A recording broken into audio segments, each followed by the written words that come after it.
حبیب اللہ صلی اللہ علیک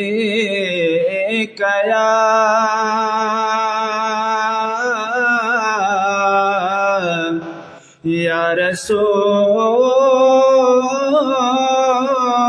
اللہ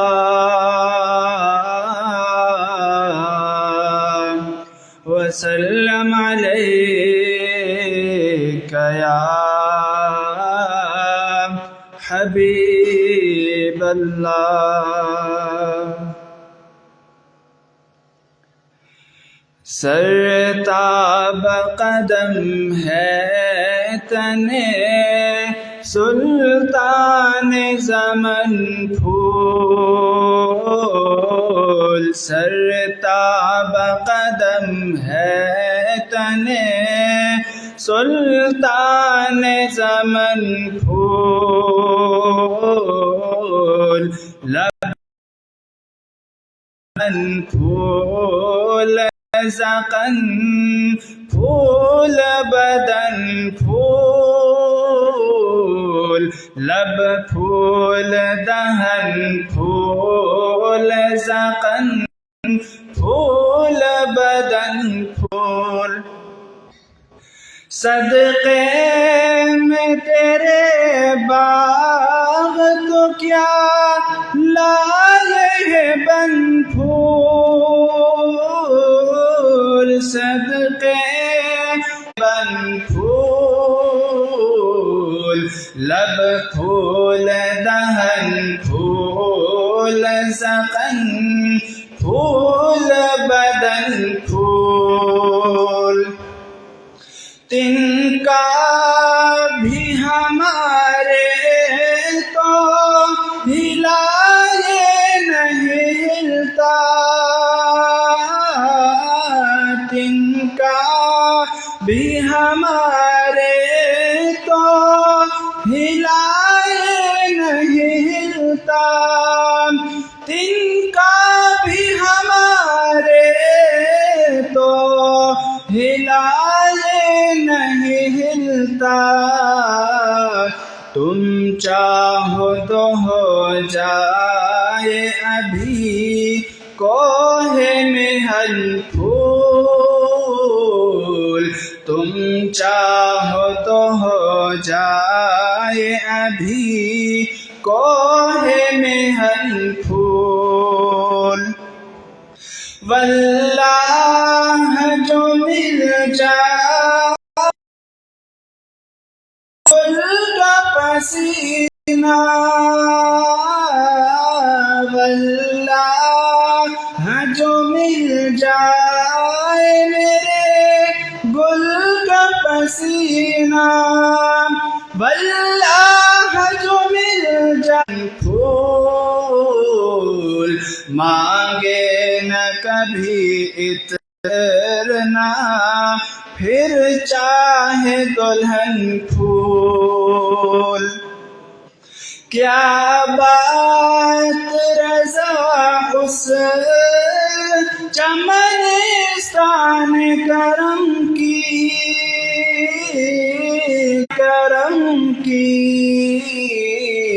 زہرا ہے کلی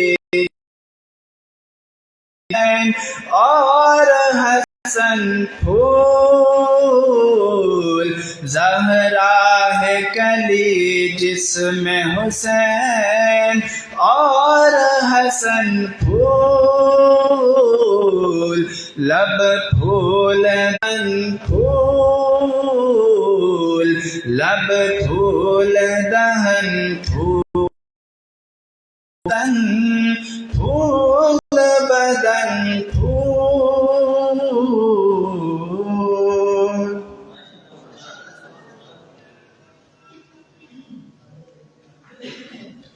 ماشاءاللہ بڑے ہی خوبصورت انداز میں نعت رسول مقبول صلی اللہ علیہ وسلم پیش فرمانے کے لیے علامہ محمد نبیل صاحب سے التماس گزار ہوں کہ آپ آئیں اللہ علیہ وسلم پیش کرنے کی سعادت حاصل فرمائیں. اب آپ نعرے کا جواب دے دیں. نعرہ تکبیر، نعرہ رسالت. نعرہ تحقیق، نعرہ حیدری۔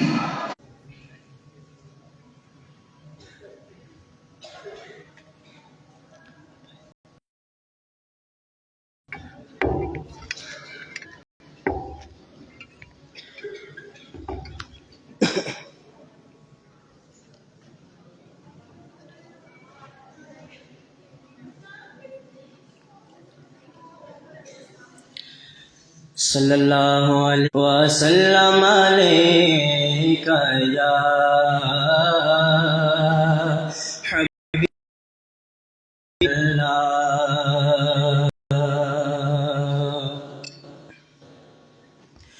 ورفعنا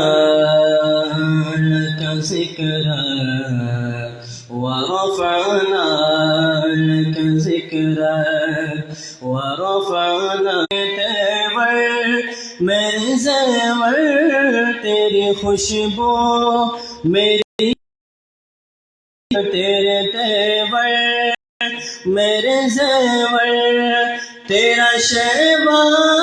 میرا مسلک، ورفعنا لك ذکرک، ورفعنا لك ذکرک، تیری چوکھٹ میری منزل، تیری آہٹ تیری چوکھٹ تیری گاگر، میرا ساگر تیرا صحرا، میرا پنکھٹ میں ازل سے تیرا پیاسا نہ ہو خالی، میرا بالک، ورفعنا لك ذکرک، ورفعنا لك ذکرک،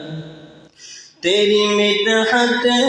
میری بولی تو خزانہ میں ہوں جولی،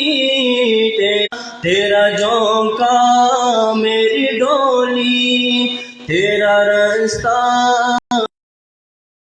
تیری یاد میری وادی، تیرا رستہ میرا ہادی، تیری یادیں میری وادی، تیرے ذرے میری دیپ کا ذکرک، ورفعنا تیرے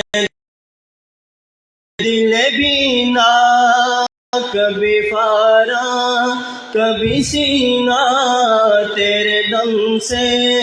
دل بینا کبھی فارا کبھی سینہ، نہ ہو کیوں پھر تیری جو دھنک سی زمیں بھی ہو فلک سی، جو دنک سی تیرے در سے میری جان تک، ورفعنا لك ذکرک، ورفعنا لك ذکرک، ورفعنا، دنیا تیرے اندر میں ہوں کہ تیرا دنیا تیرے اندر سگے داتا میرا ناتا، نہ ولی ہوں نہ کلندر، تیرے سائے میں کھڑے ہیں میرے جیسا نہیں بے شک، ورفعنا لك ورفعنا لك ذکرک، ورفعنا، میں ادھورا تو مکمل، میں شکستہ تو مسلسل، میں ادھورا تیرا ایک پل، تیری جنبش میرا خامہ، میرا نام تیری جنبش میرا خامہ، تیرا نکتا میرا نام، کیا تو نے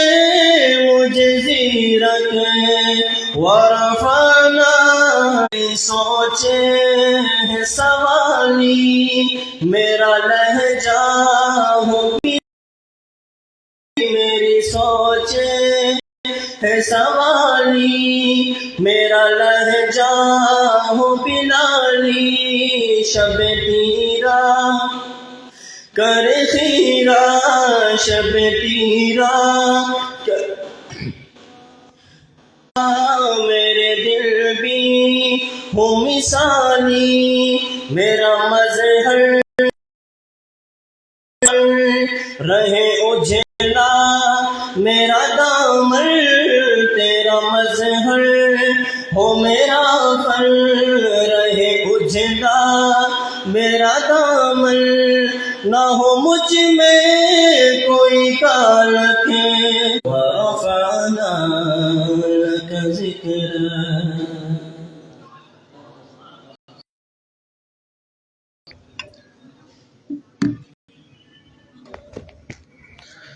ماشاءاللہ بڑے ہی خوبصورت انداز میں نعت رسول مقبول صلی اللہ علیہ وآلہ وسلم پیش فرما رہے تھے علامہ محمد نبیل صاحب۔ آج کے ہمارے اس ایوان میں 2 لیکچرز ہوں گے، جن میں سے حدیث، ایک فتنہ منکرین ختم نبوت اور ان کے ساتھ جن کے ناموں سے تو ہم واقف ہیں، لیکن ان کے ایجنڈے کیا ہیں، ان کے مقاصد کیا ہیں، شاید ان کا ہمیں ٹھیک طرح سے علم نہیں۔ آپ نے نام تو سن رکھے ہوں گے، لبرلز کا نام آج تو ہر ایک کوئی سنتا ہے، ہر طرح کا بھی فتنہ رہا، حضور ضیاء الامت کے اس سٹیج سے اس امت کو ضیاء ملتی رہی ہے۔ لبرلزم اور ملحدین کے ایجنڈے اور ان کے مقاصد اور ان پر ہماری ذمہ داریاں کیا ہونی چاہیے اور ہم کو کیا کرنا چاہیے، اس پر خصوصی طور پر ہمیں بریف فرمائیں گے ترجمان و مدرس استاد المکرم علامہ بابر حسین بابر۔ نعرہ تکبیر۔ وہ جو احباب پیچھے بیٹھے ہیں ان سے گزارش ہے کہ اگلی نشستوں پیچھے بیٹھے ہیں ان سے گزارش ہے کہ اگلی نشستوں پہ تشریف لے آئیں۔ نعرہ تکبیر، نعرہ رسالت، نعرہ تحقیق، نعرہ حیدری، دین و ملت کی آل سیدنا و مولانا محمد و بارک وسلم۔ رونق محفل، صدر مجلس عزت مآب ڈاکٹر پیرزادہ ابوالحسن محمد شاہ صاحب، وائس پرنسپل دارالعلوم محمدیہ غوثیہ بیرا شریف زیدہ مجدہ، منتظمین، سامعین کرام، عزیز طلباء، ایک مسلمان کی حیثیت سے، ایک بندہ مومن، ایک کلمہ گو، کہ ایک مسلمان رب تعالیٰ کی تعلیمات کو قبول کرتا ہے اور تسلیم کرتا ہے، بلکہ اس کا یہ بھی اعتقاد ہے کہ رب تعالیٰ نے جتنے بھی احکامات دیے ہیں اور جتنے کاموں سے بھی منع فرمایا ہے، اس میں ہمارے لیے کوئی بے جا جسمانی مشقت نہیں، ان احکامات کی بجا آوری میں ہماری ذہنی اور فکری صلاحیتیں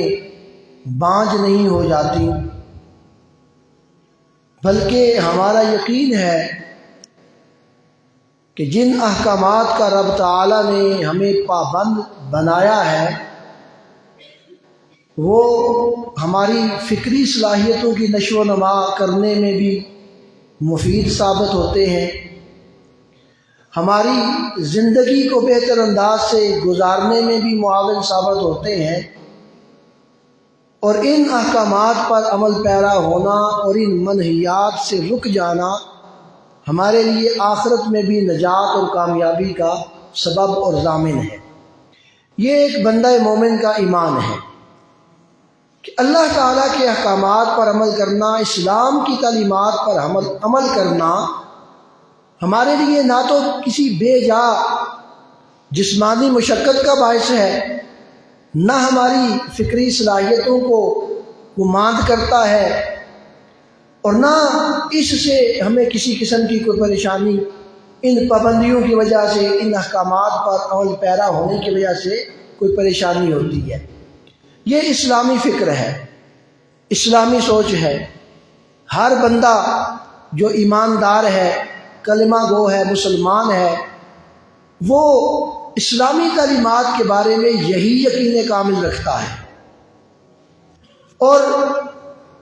وہ ان چیزوں کو کوئی بے جا پابندی نہیں سمجھتا، کوئی غلامی نہیں سمجھتا، کوئی اپنے لیے پریشانی نہیں سمجھتا۔ رب تعالیٰ کا فرمان ہے لا یکلف اللہ نفسا الا وسعها، کہ اللہ تعالیٰ کسی کو اتنا ہی پابند کرتا ہے جتنی اس انسان میں وسعت اور گنجائش اور برداشت کرنے کی طاقت ہوتی ہے۔ رب تعالیٰ کسی پر ظلم نہیں کرتا، تو اسلامی تعلیمات پر عمل پیرا ہونے سے انسانی صلاحیتیں ماند نہیں پڑتی، وہ کسی کا غلام نہیں بن جاتا، بلکہ اس کی زندگی بہتر انداز میں گزرتی ہے اور آخرت بھی سنور جاتی ہے۔ یہ اسلامی فلسفہ و فکر ہے، اسلامی سوچ ہے۔ اب اس کے بالکل برعکس کچھ افکار و نظریات ہیں جو اسلامی فکر اور سوچ کے بالکل مخالف ہیں، جو یہ سمجھتے ہیں کہ دین اور مذہب پر عمل پیرا ہونا یہ انسان کی آزادی کے خلاف ہے، یہ انسان کی سوچ اور فکر کی جو آزادی ہے وہ اس کے خلاف ہے۔ یہ ساری کی ساری جو افکار ہیں، سارے کے سارے اور نظریات جو مذہب مخالف، دین مخالف ہیں، وہ اگرچہ مختلف ناموں سے موجود ہیں، لیکن ان کے مقاصد تقریباً یکساں ہیں، اور وہ سارے کے سارے مذہب مخالف نظریات ہیں۔ ان میں سے کچھ نظریات تو وہ ہیں جو سرے سے مذہب کے قائل ہی نہیں ہیں، خدا کی ذات کے قائل نہیں ہیں۔ صرف یہ نہیں کہ وہ مذہب کے قائل نہیں، بلکہ مذہب پر معترض ہیں، اور کچھ اصطلاحات اور نظریات وہ ہیں جو مذہب کو تو کسی حد تک مانتے ہیں، بلکہ فرد کی مذہبی آزادی کے بھی قائل ہیں، لیکن انسانی زندگی میں مذہب کے دائرہ کار کو محدود سمجھتے ہیں۔ تو یہ تین قسم کی اصطلاحات فی الوقت ہمارے پیش نظر ہیں، جو اسلام مخالف، دین مخالف اور مذہب مخالف اصطلاحات ہیں، لیکن یہ اپنے آپ کو انسانیت دوست سمجھتے ہیں اور انسان کی آزادی کے قائل ہیں، اور انسانی حقوق کی بات کرتے ہیں، مساوات کی بات کرتے ہیں، آزادی کی بات کرتے ہیں، برداشت کی بات کرتے ہیں۔ تو بظاہر یہ بڑے خوشنما نظریات نظر آتے ہیں، لیکن حقیقت وہ نہیں ہے جو نظر آتی ہے۔ تو آگے بڑھنے سے پہلے مناسب یہ معلوم ہوتا ہے کہ ان اصطلاحات کی وضاحت کر دی جائے، ان کے معنی بیان کر دی جائیں۔ صاحبان علم تو بخوبی آگاہ ہوتے ہیں، لیکن ہمارے طلباء کیونکہ وہ سیکھ رہے ہیں، اس لیے بہت سی چیزوں سے وہ آگاہ نہیں ہوتے، اور بہت سے ایسے معاملات ہیں جن کا یا تو تصور ہمارے ذہنوں میں غلط بیٹھ جاتا ہے، یا وہ صحیح طور پر ہم ان کا تلفظ بھی ادا نہیں کر سکتے۔ مثلا ویلنٹائن ڈے ہم کہتے ہیں، تو ویلنٹائن ڈے غلط ہے، یہ ویلنٹائنس ڈے ہے، یعنی ویلنٹائن تو اس شخص کا نام ہے جس سے یہ دن منسوب کیا جاتا ہے، جس کے نام پر، جس کی یاد میں یہ دن منایا جاتا ہے، اس شخص کا نام ویلنٹائن ہے۔ اور ویلنٹائنس ڈے اس کا مطلب ہے کہ یہ دن ویلنٹائن کا دن ہے، اس کی یاد میں منایا جائے، تو عموماً یہ غلط بولا جاتا ہے، ویلنٹائن ڈے ہی بولا جاتا ہے۔ تو سب سے پہلے الحاد کے بارے میں ہم جاننے کی کوشش کرتے ہیں کہ الحاد کسے کہتے ہیں۔ انگریزی زبان میں اسے ایتھیزم کہتے ہیں۔ ایتھیزم ATHEISM، ڈسبلیف اور lack of belief in the existence of God اور گاڈز، یعنی اس بات کا انکار کر دینا یا کم طور پر یقین رکھنا کہ اللہ تعالیٰ کی ذات موجود ہے یا کوئی خدا کا تصور موجود ہے، تو الہاد یا ایتھیزم یہ خدا کے وجود کا انکار کرتا ہے۔ ہاں وہ معبود برحق ہو، جیسے مسلمان اللہ رب العالمین کی ذات کو مانتے ہیں اور ایک خدا کو مانتے ہیں، یا وہ مشرکین ہوں جو بہت سے خداؤں کو مانتے ہیں، تو ملحدین ایتھیسٹ جو ہیں وہ سرے سے ہی اللہ تعالیٰ کی ذات کے منکر ہیں۔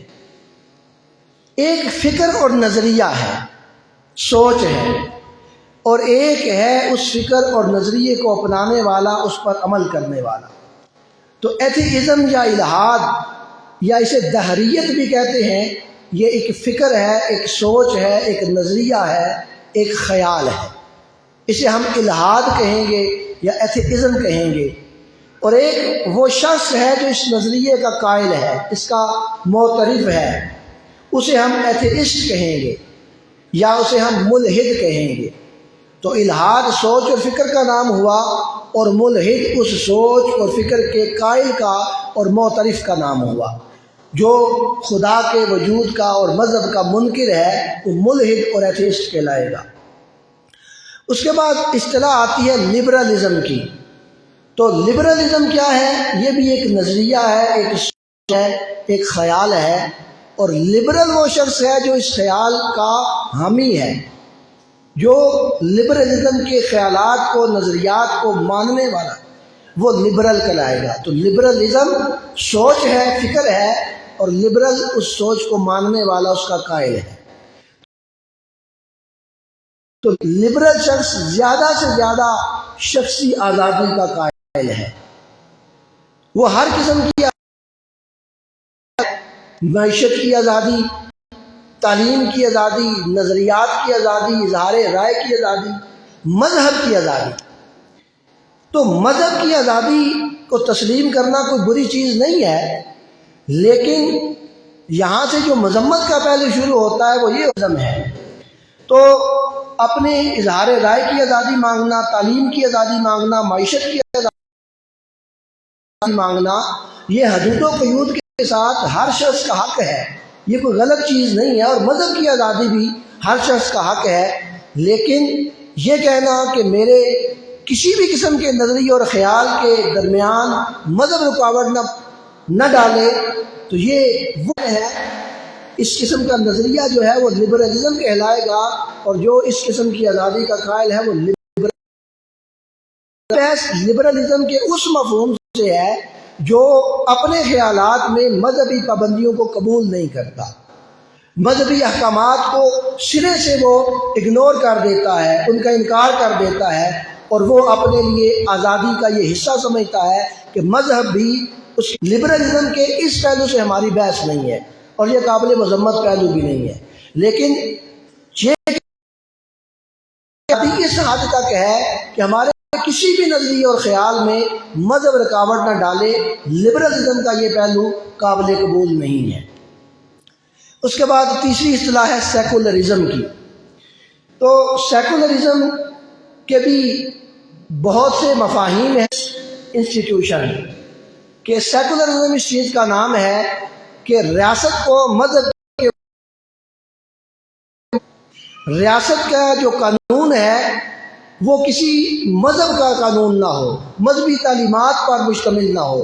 کوئی مذہب اس کو گائیڈ نہ کر رہا ہو، مذہب کے اصول ریاست کے افراد پر لاگو نہ ہو، اور مذہب فرد کا ذاتی مسئلہ قرار پائے۔ کوئی مذہب کسی مذہب کو بالادستی نہیں دے سکتی، یہ سیکولرزم ہے۔ یعنی ریاست جو ہے وہ بالکل آزاد ہوگی، اور قانون بنیں گے تو وہ پارلیمنٹ کے ذریعے بنیں گے، وہ اس میں مذہب کا عمل دخل نہیں ہوگا۔ اور یہ سیکولرزم ایک نظریہ ہے، اور سیکولر وہ شخص ہے جو اس نظریے کا قائل ہے۔ تو یہ نظریہ اور ان کے قائلین یہ الگ الگ ہو گئے، کہ الہاد نظریہ ہے اور اللہ تعالیٰ کے وجود کا انکار سرے سے کر دینا، اور جس نے اللہ کے وجود کا انکار کر دیا وہ اس زندگی کے بعد، مرنے کے بعد دوبارہ اٹھائے جانے کا بھی قائل نہیں ہے، وہ حشر و نشر کا بھی قائل نہیں ہے۔ تو یہ کوئی جدید اور ترقی یافتہ اور تعلیم یافتہ لوگوں کا نظریہ نہیں ہے، بلکہ یہ تو عرب کے جاہل معاشرے کا نظریہ ہے۔ اور قرآن پاک میں بھی حضور امت رحمۃ اللہ تعالی علیہ نے اس آیت کی تعریف میں علامہ ابن منظور کے حوالے سے لکھا ہے الملحد العادل عن الحق المدخل فیہ ما لیس فیہ، کہ ملحد کون ہوتا ہے؟ ملحد وہ شخص ہوتا ہے جو حق سے روگردانی کرے، سیدھے رستے سے پھر جائے اور اس کا انکار کر دے، تو اصل میں ملحد وہ ہوتا ہے۔ اور اس کا ایک مفہوم یہ بھی ہے یلحدون یعترضون، کہ ملحد صرف حق سے منہ پھیرتا ہی نہیں ہے بلکہ وہ حق پر اعتراض بھی کرتا ہے۔ تو یہی ان لوگوں کا نظریہ تھا جو ملحدین تھے، وہ لوگ جو خود حق سے روگردانی کیے ہوئے ہیں لیکن اسی پر اکتفا نہیں کرتے بلکہ حق میں ایسی فون علینا، وہ ہم سے چھپے ہوئے نہیں ہیں۔ تو ان کی فساد نیت بالکل واضح ہے، بالکل واضح ہے۔ اور اسی الہاد کو دہریت سے بھی تعبیر کیا جاتا ہے۔ اس کی وجہ یہ ہے کہ ملحد کون ہے؟ جو خدا کو نہیں مانتا، خدا کے وجود کو نہیں مانتا۔ جب وہ خدا کو نہیں مانتا تو کسی خالق کو نہیں مانتا کہ اس کائنات کو پیدا کرنے والا، اس میں رب تعالیٰ کا کوئی کردار نہیں ہے اور خالق کی کوئی ذات نہیں ہے۔ تو اس کا ذکر بھی قرآن پاک میں موجود ہے، وقالوا حیاتنا الدنیا نموت ونحیا وما یہلکنا الا الدہر، اور وہ کہتے ہیں نہیں کوئی دوسری زندگی بجز ہماری دنیا کی زندگی کے، یہیں ہم نے مرنا اور زندہ رہنا ہے، اور نہیں فنا کرتا ہمیں مگر زمانہ۔ تو وہ دہر کے اور وہ خدا کی بجائے زمانے کو مانتا ہے کہ گردش زمانہ سے سب کچھ ہو رہا ہے، کوئی فاعل حقیقی نہیں ہے۔ لوگوں کا رد کیا جائے، ان کے نظریات بیان کیے جائیں تو بہت سارا وقت درکار ہے، تو اس نشست میں الہاد کا اور دہریت کا صرف تعارف ہو سکے گا، اور ساتھ ہی ساتھ یہ بتا دینا بھی ضروری ہے جو حضور امت رحمۃ اللہ تعالی علیہ نے لکھا ہے کہ یہ نظریہ اب کوئی نہیں ہے۔ تو یہ ان کا نظریہ تھا جو جہالت اور بربریت کی آغوش میں پروان چڑھے تھے۔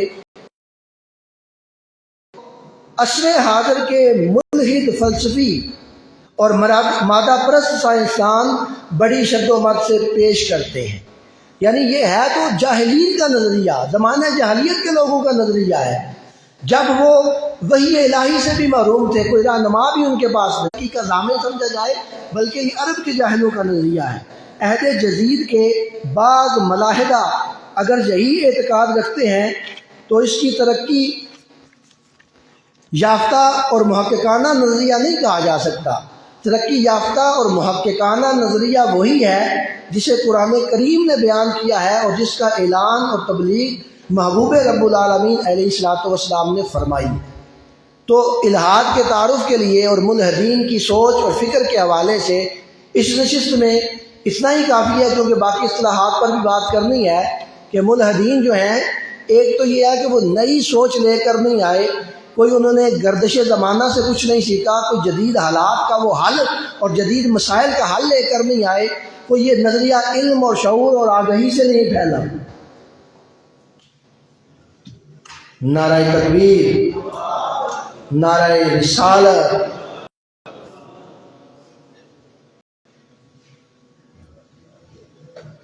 ہماری اس نشست میں تشریف لائے ہیں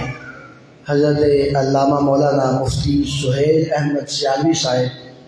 ہم ان کا شکریہ ادا کرتے ہیں کہ انہوں نے اپنے قیمتی وقت میں سے کچھ لمحات علم و عمل ان کی عمر میں برکت عطا فرمائے۔ تو الہاد کے حوالے سے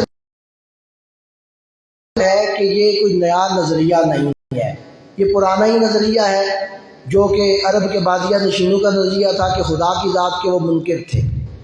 اور دوسرا یہ ہے کہ اللہ تعالیٰ ان کے مکر و فریب کو خوب جانتا ہے، یہ کوئی ایسی چیز پیش نہیں کر سکتے جو عقل کے معیار جوانوں کی ترقی سے مگر لب خنداں سے نکل جاتی ہے فریاد، لائے گی فراغت تعلیم، کیا خبر تھی کہ چلا آئے گا الہاد بھی ساتھ۔ تو یہ جو نئے نئے نظریات ہیں، نئے نئے افکار آ رہے ہیں، تعلیم کے نام پر، شعور کے نام پر، آگہی کے نام پر،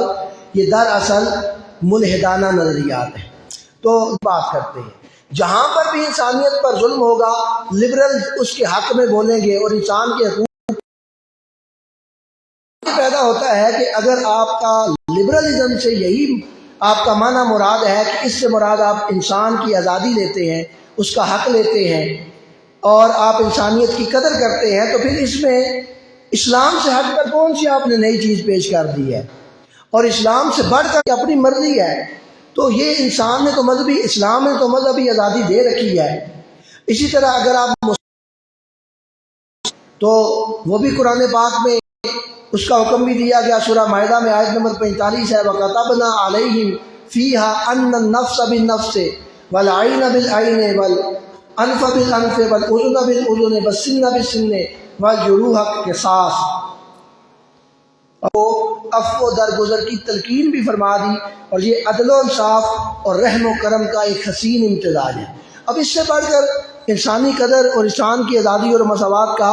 کیا تصور دیا جا سکتا ہے؟ اسی طرح سرکار دو عالم صلی اللہ علیہ وسلم کا ارشاد ہے خطبہ حجۃ الوداع میں، آپ نے فرمایا ایھا الناس ان ربکم واحد و ان اباکم واحد، اے لوگو تمہارا رب بھی ایک ہے، تمہارا باپ بھی ایک ہے، کلکم لآدم و آدم من تراب، تم سب آدم کی اولاد ہو اور آدم مٹی سے بنے تھے۔ اس بات کا تصور اور کس نے دیا ہے؟ فرمایا اکرمکم عند اللہ اتقاکم، تم میں سے سب سے زیادہ اللہ کے ہاں معزز اور محترم وہ ہے جو سب سے زیادہ متقی ہے۔ وَلَيْسَ لِعَرَبِيٍّ عَلَىٰ عَجَمِيٍّ فَضْلٌ إِلَّا بِالتَّقْوَىٰ، کسی عربی کو کسی اجمی پر کوئی فضیلت نہیں ہے سوائے تقویٰ کے۔ کر دیتا ہے تو وہ قصاص کے خلاف ہو جاتے ہیں، اگر کوئی بدکاری کرتا ہے تو وہ اس کی کوڑوں کی سزا کے خلاف ہے، اسی طرح وہ قصاص کے اصولوں کے خلاف ہو جاتے ہیں۔ ایک طرف تو انسانی مساوات کی بات کرتے ہیں، انسانی آزادی کی بات کرتے ہیں، اور دوسری طرف وہ ظالموں کو چھوٹ دے دیتے ہیں، ظالموں کے اوپر ہاتھ ڈالنے کے وہ سرے سے قائل ہی نہیں ہے۔ تو اب سوال تو یہ لبرلز پہ آتا ہے کہ آپ کس آزادی کی اور کس مساوات کی بات کرتے ہیں؟ اسلام تو کہتا ہے کہ ظالم کا ہاتھ روک دیا جائے، اور آپ اس قسم کے لبرلزم کے قائل ہیں کہ ظالموں کو کھلی چھوٹ دے دیتے ہیں اور انسانوں پر ظلم کرنے کی اجازت دیتے ہیں، اور پھر اسے انسانیت کے لیے بہتر قرار دیتے ہیں اور انسانیت کی بھلائی اسی میں سمجھتے ہیں۔ تو یہ لبرل لوگوں کا فلسفہ یہ ہے۔ تو میں نے یہ عرض کیا پہلے بھی کہ اگر تو وہ انسانیت کی زندگی، انسانیت کی قدر کرتے ہیں، زندگی کا تحفظ چاہتے ہیں، مساوات کے قائل ہیں، آزادی کے قائل ہیں، تو یہ چیزیں تو اسلام نے دی ہیں۔ اصل مسئلہ انہیں ان چیزوں سے نہیں ہے، اصل مسئلہ یہ ہے کہ ان کے خیالات کے درمیان مذہب رکاوٹ نہ بنے، اور اس چیز کو وہ لبرلزم سے تعبیر کرتے ہیں۔ تو یہ چیز ایک مسلمان کے لیے کسی بھی صورت میں قابل قبول نہیں ہو سکتی کہ انسان ایسے نظریات کا حامل ہو جائے اور انہیں اپنائے جو اس کے دین کے خلاف ہیں۔ مسلمان بھی رہے، کلمہ گو بھی رہے، اور پھر وہ پردے کی مخالفت بھی کرے، سزاؤں کی مخالفت بھی کرے، اور وہ کہے جی میں تو وہ مذہب کی نفی کرتے ہیں اور مذہبی اصولوں کو تسلیم نہیں کرتے۔ اس کے بعد ہمارے پیش نظر آخری اصطلاح ہے سیکولرزم کی۔ اس حوالے سے میں نے گزارش کی تھی کہ اس کا آسان سا مطلب یہ ہے کہ سیکولرزم سے کیا مراد ہے کہ ریاست کو مذہب کا پابند نہ بنایا جائے، مذہبی معاملات، مذہبی اصول، مذہبی احکام جو دین سے ثابت ہو رہے ہیں ان میں ریاست دخل اندازی نہیں کرے گی، ان کو ریاست فالو نہیں کرے گی، کسی بھی مذہب کو ریاست کے لیے اصول تسلیم نہیں کیا جائے گا۔ تو سیکولر سٹیٹ یا جسے ہم لادین ریاست کہتے ہیں وہ ہوگی، غیر مذہبی ریاست وہ ہوگی، غیر اسلامی، اور سیکولر اسٹیٹ وہ ہوگی جو اپنے قانون میں کسی مذہب کی بالادستی کو تسلیم نہیں کرے گی۔ تو یہ چیز بھی اسلام کے خلاف ہے۔ اسلامی ریاست وہ ہوتی ہے جس میں سپریم پاور اور لا جو ہوتا ہے وہ اللہ تعالیٰ کا حکم ہوتا ہے، اللہ کے رسول صلی اللہ علیہ وسلم کا حکم ہوتا ہے۔ تو اس موجودہ تناظر میں ہماری جو تاریخ ہے پاکستان کی اور تحریک ہے پاکستان کی اور قربانیاں ہیں، اس حوالے سے یہ جو سیکولر ہونے والے لوگ ہیں ان کے ساتھ ایک بڑی دلچسپ بحث ہے۔ ہم تو یہ کہتے ہیں اور ہمارا یہ یقین ہے اور حقائق بھی یہ ہیں کہ پاکستان کوئی سیکولر اسٹیٹ نہیں ہے، یعنی ایسا نہیں ہے کہ اس میں کسی مذہب کو جو ہے وہ بالادستی حاصل نہیں ہوگی، بلکہ اسلام جو ہے سب کی تحریک تھی، اور پاکستان کو سیکولر اسٹیٹ ہونا چاہیے، اور وہ اس میں بھی انسانیت پر انسانوں میں تفریق نہیں کرنی چاہیے، ہر ایک کو مذہبی آزادی حاصل ہونی چاہیے اور ریاست کے اندر کسی مذہب کو بالادستی حاصل نہیں ہونی چاہیے۔ اب یہاں پر اگر ہم ان سے الجھ جاتے ہیں، ان کو برا بھلا کہتے ہیں، تو یہ اس کا جواب نہیں ہے۔ پاکستان ہے تو ہم اس کا جذبات کے اندر آ کر جواب دیتے ہیں، ہم اس کا نعروں کے ساتھ جواب دیتے ہیں، جبکہ ہمارا مذہبی طبقہ شاید قانون اور آئین اور عدالتوں کی اہمیت سے آگاہ نہیں ہے۔ اسلامی جمہوریہ پاکستان یہ ہمارے ملک کا نام ہے جو اس بات پر دلالت کر رہا ہے کہ پاکستان ایک اسلامی ریاست ہے۔ اب آئین کی ترمیم کس طرح ہوتی ہے کہ قومی اسمبلی جسے ہم ایوان زیری کہتے ہیں، اس کی 2/3 اکثریت آئین کے کسی لفظ میں ترمیم پیش کرے، اسی طرح سینٹ کی 2/3 اکثریت بھی اس ترمیم کی منظوری دے۔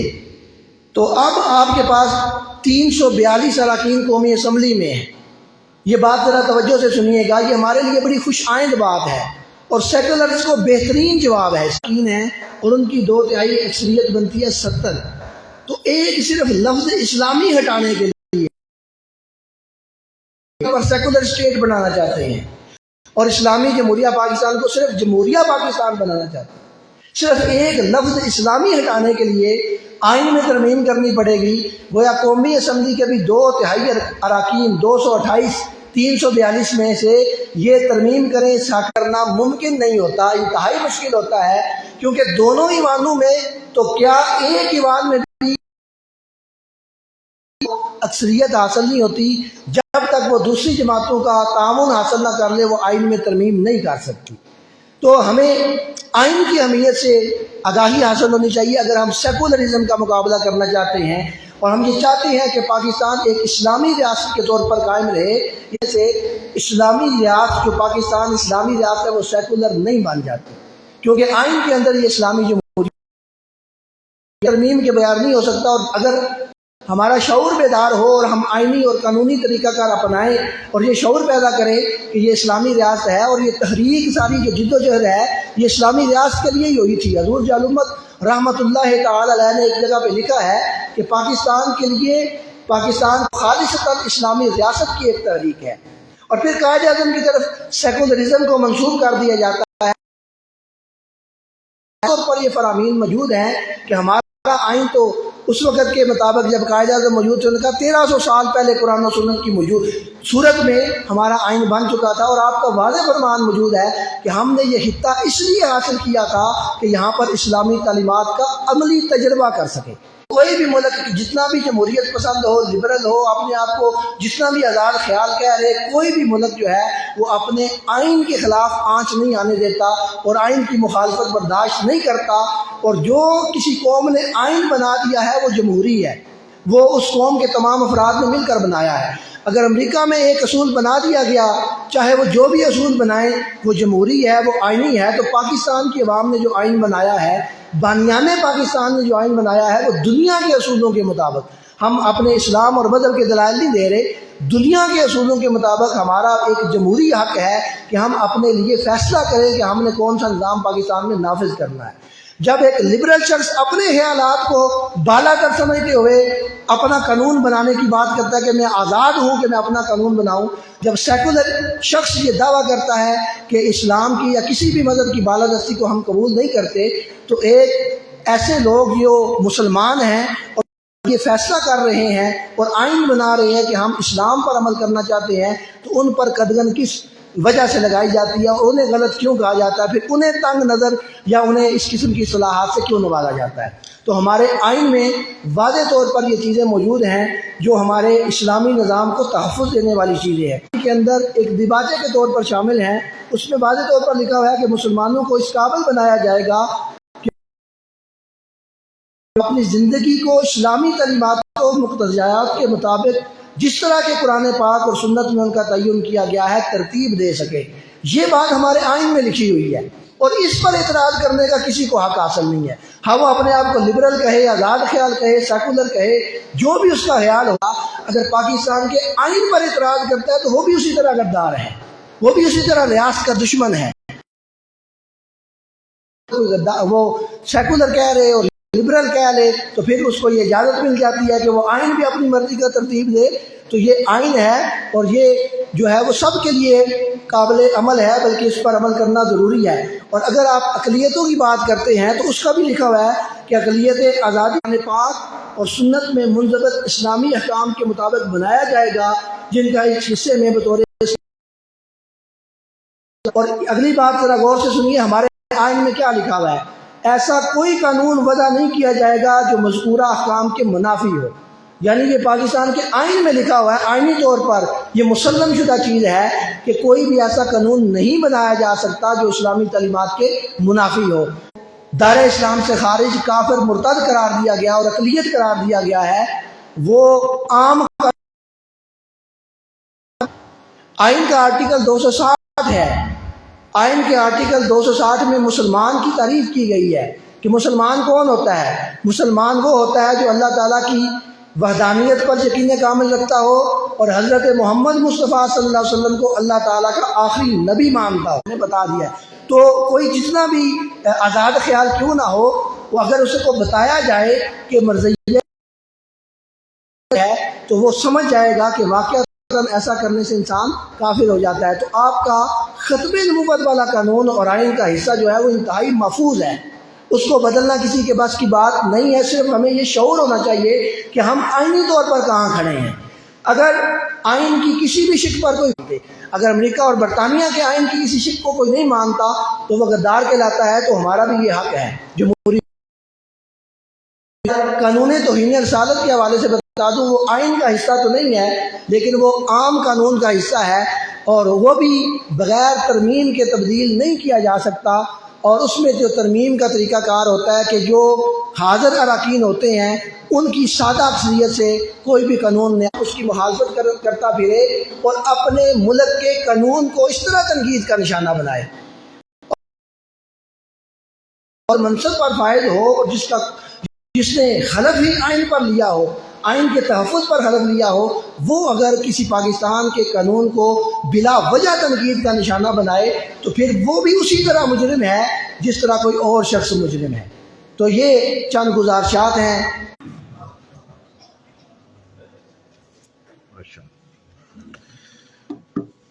ماشاء اللہ میں جو چند نئی مصطلحات ہیں اور فکری طبقات ہیں اور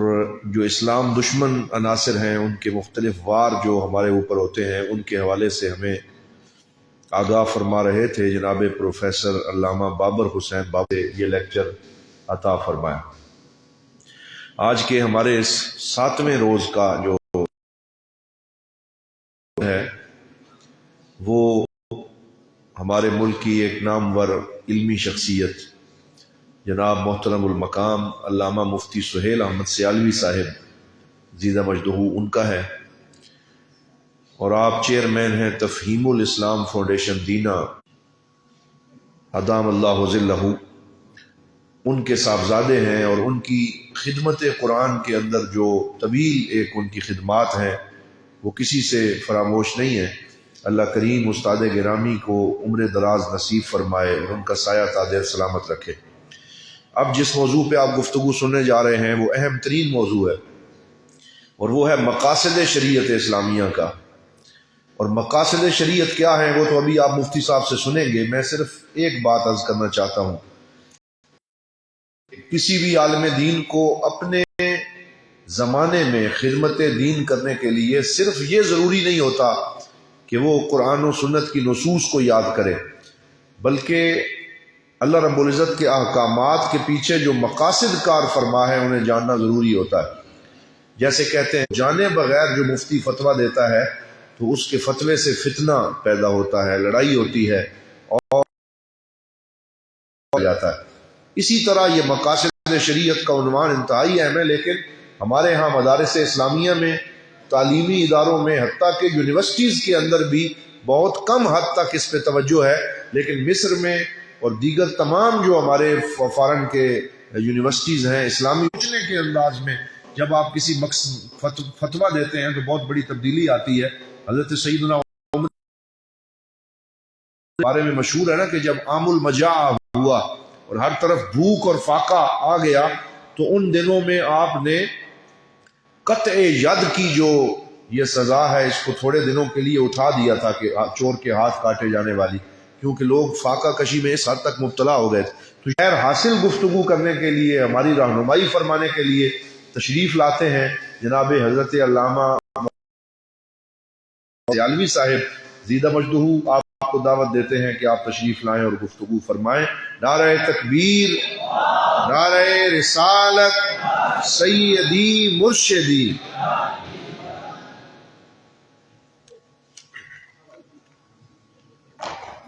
أفضل الصلوات وأتم التسليمات على سيد الأنبياء وأشرف المرسلين وشفيعنا وحبيبنا محمد وعلى آله وأصحابه وأزواجه وذرياته وأهل بيته وعترته أجمعين. أما بعد فأعوذ بالله من الشيطان الرجيم. بسم الله. انتہائی عزت و تکریم کے لائق صدر مجلس محمدیہ غوثیہ بھیرا شریف، جگر گوشہ حضور ضیاء الامت جناب ڈاکٹر ابو الحسن محمد شاہ الازہری حافظہ اللہ تعالی، انتہائی مشفق اور مہربان برادر فاضل، پور 9 روزہ توسیعی محاضرات پر مشتمل ورکشاپ کے انعقاد پر دارالعلوم محمدیہ غوثیہ بھیرا شریف کو، جمیع منتظمین کو میں صمیم قلب سے مبارکباد پیش کرتا ہوں۔ اور سچی بات یہ ہے، ادا ہے اور ان کی دستک ہے، یہ نہ صرف بھیرا شریف اور ان سے منسلک مدارس میں بلکہ وطن عزیز کے کونے کونے میں پہنچ سکے اور ہمیں مستقبل قریب میں ایسے بیدار ذہن اور عالی دماغ علماء مہیا ہو سکیں کہ جو دین اسلام کی جامعیت اور کاملیت کو پوری دنیا کے سامنے اس کی تطبیقی اور عملی شکل میں واضح کرنے کا فریضہ سر انجام دے سکیں۔ میں بہت مبارکباد پیش کرتا ہوں، مجھے اس پہ بہت فرحت اور مسرت کا احساس ہو رہا ہے، اور میں ابھی قبلہ ڈاکٹر محمد نعیم الدین الازہری دام ظلہ سے یہ گزارش کر رہا تھا کہ آنے والے سالوں میں اور آنے والی نشستوں میں دیگر مدارس کے طلباء کو بھی، اساتذہ اکرام کو بھی اس سے مستفید ہونے کا موقع عنایت کیا جائے۔ میں امید کرتا ہوں کہ قبلہ صاحبزادہ ڈاکٹر ابو الحسن محمد شاہ صاحب الازہری حفظہ اللہ تعالی بھی اس پہ، ہماری اس گزارش پہ ضرور توجہ فرمائیں گے۔ مجھے جو عنوان دیا گیا ہے وہ آپ نے قبلہ ڈاکٹر صاحب سے سماعت فرمایا، مقاصد شریعت اسلامیہ اور عصر حاضر میں میں کوشش کروں گا کہ اپنے وقت کی حدود میں رہتے ہوئے اس پہ کچھ گزارشات آپ حضرات کے سامنے رکھ سکوں، اگرچہ یہ موضوع اپنی وسعت اور اپنی ہمہ گیریت میں اتنا بڑا موضوع ہے کہ اس پہ تو مستقل علم کے ساتھ ممارست کا جو دورانیہ ہے وہ بہت لمبا ہو۔ جنہوں نے اس کی باقاعدہ تدریس کی گفتگو کے آغاز میں ہی اس بات کا اعتراف کر لوں کہ مجھے اس فن کے ساتھ اور اس علم کے ساتھ جو شغف ہے وہ بالکل ابتدائی نوعیت کا اور طالب علمانہ حیثیت کا ہے، تاہم اپنے ٹوٹے پھوٹے چند نکات آپ حضرات کی خدمت میں، جیسا کہ جو آیہ مبارکہ میں نے آپ حضرات کے سامنے تلاوت کی، اس میں اللہ جل شانہ مجدہ سنایا کہ آج کے دن میں نے تمہارے لیے تمہارے دین کو مکمل کر دیا اور تم پر اپنی نعمت کا سلسلہ تام فرما دیا اور تمہارے لیے اسلام کو بطور دین کے پسند فرما لیا۔ اس آیتیں جو نظام ہائے حیات عطا فرمائے تھے وہ صرف مخصوص زمانے، مخصوص افراد اور مخصوص ماحول میں اللہ جل شانہ کی عبادت و اطاعت اور اس کی بندگی کا منہج سکھاتے تھے، لیکن چونکہ ہمارے آقا و مولا صلی اللہ تعالی علیہ وسلم کی نبوت و رسالت تمام زمانوں کو قیام جامعیت اور وسعت اس کا برملا دو ٹوک اور واضح جواب فوراً عطا فرمائے۔ یہ جو جامعیت کا تصور ہے یہ قرآن کریم سے بھی اس کا پتہ ملتا ہے، مختلف آیات مبارکہ سے، اور رسول اللہ صلی اللہ تعالی علیہ وسلم کی وہ مشہور حدیث مبارکہ آپ نے یقیناً سنی ہوگی کہ حضور نے فرمایا تھا کہ اس وقت تک قیامت قائم نہیں ہوگی جب تک اللہ تبارک و تعالی ہر پکے مکان، ہر کچے کوٹھے اور ہر چمڑے سے بنے ہوئے خیمے میں بھی میرے دین کو داخل نہ فرما دے۔ تو یہ حدیث مبارکہ یہ بتا رہی ہے کہ مختلف تہذیبی دائروں میں، مختلف معاشرتی حالات میں جہاں جہاں بھی انسان کو جسم، روح، عقل، ذہن کی کوئی بھی ضرورت پیش آئے گی، دین اسلام اپنی جامعیت کے ساتھ اس کا جواب عطا فرمائے گا۔ اب دوسری تمہیدی بات جو میں بالخصوص درسیات کے منتہی طلباء کو مخاطب کرتے ہوئے عرض کروں گا کہ اس جامعیت اور کاملیت کا اظہار ہر عہد میں توقعات کو وابستہ کرے گی، تو اس وقت وہی علماء زمانے کی جو دین اسلام کی اس جامعیت اور کاملیت کو سمجھتے بھی ہوں گے اور اس کی عملی تطبیق کے لیے جن علمی ہتھیاروں کی ضرورت ہے ان علمی ہتھیاروں سے بھی پوری طرح لیس ہوں گے۔ اب میں یہاں اس بات کو اور اس تمہید کو اپنے موضوع کے آدمی کے لیے اس وقت تک اپنی ذات پہ بھی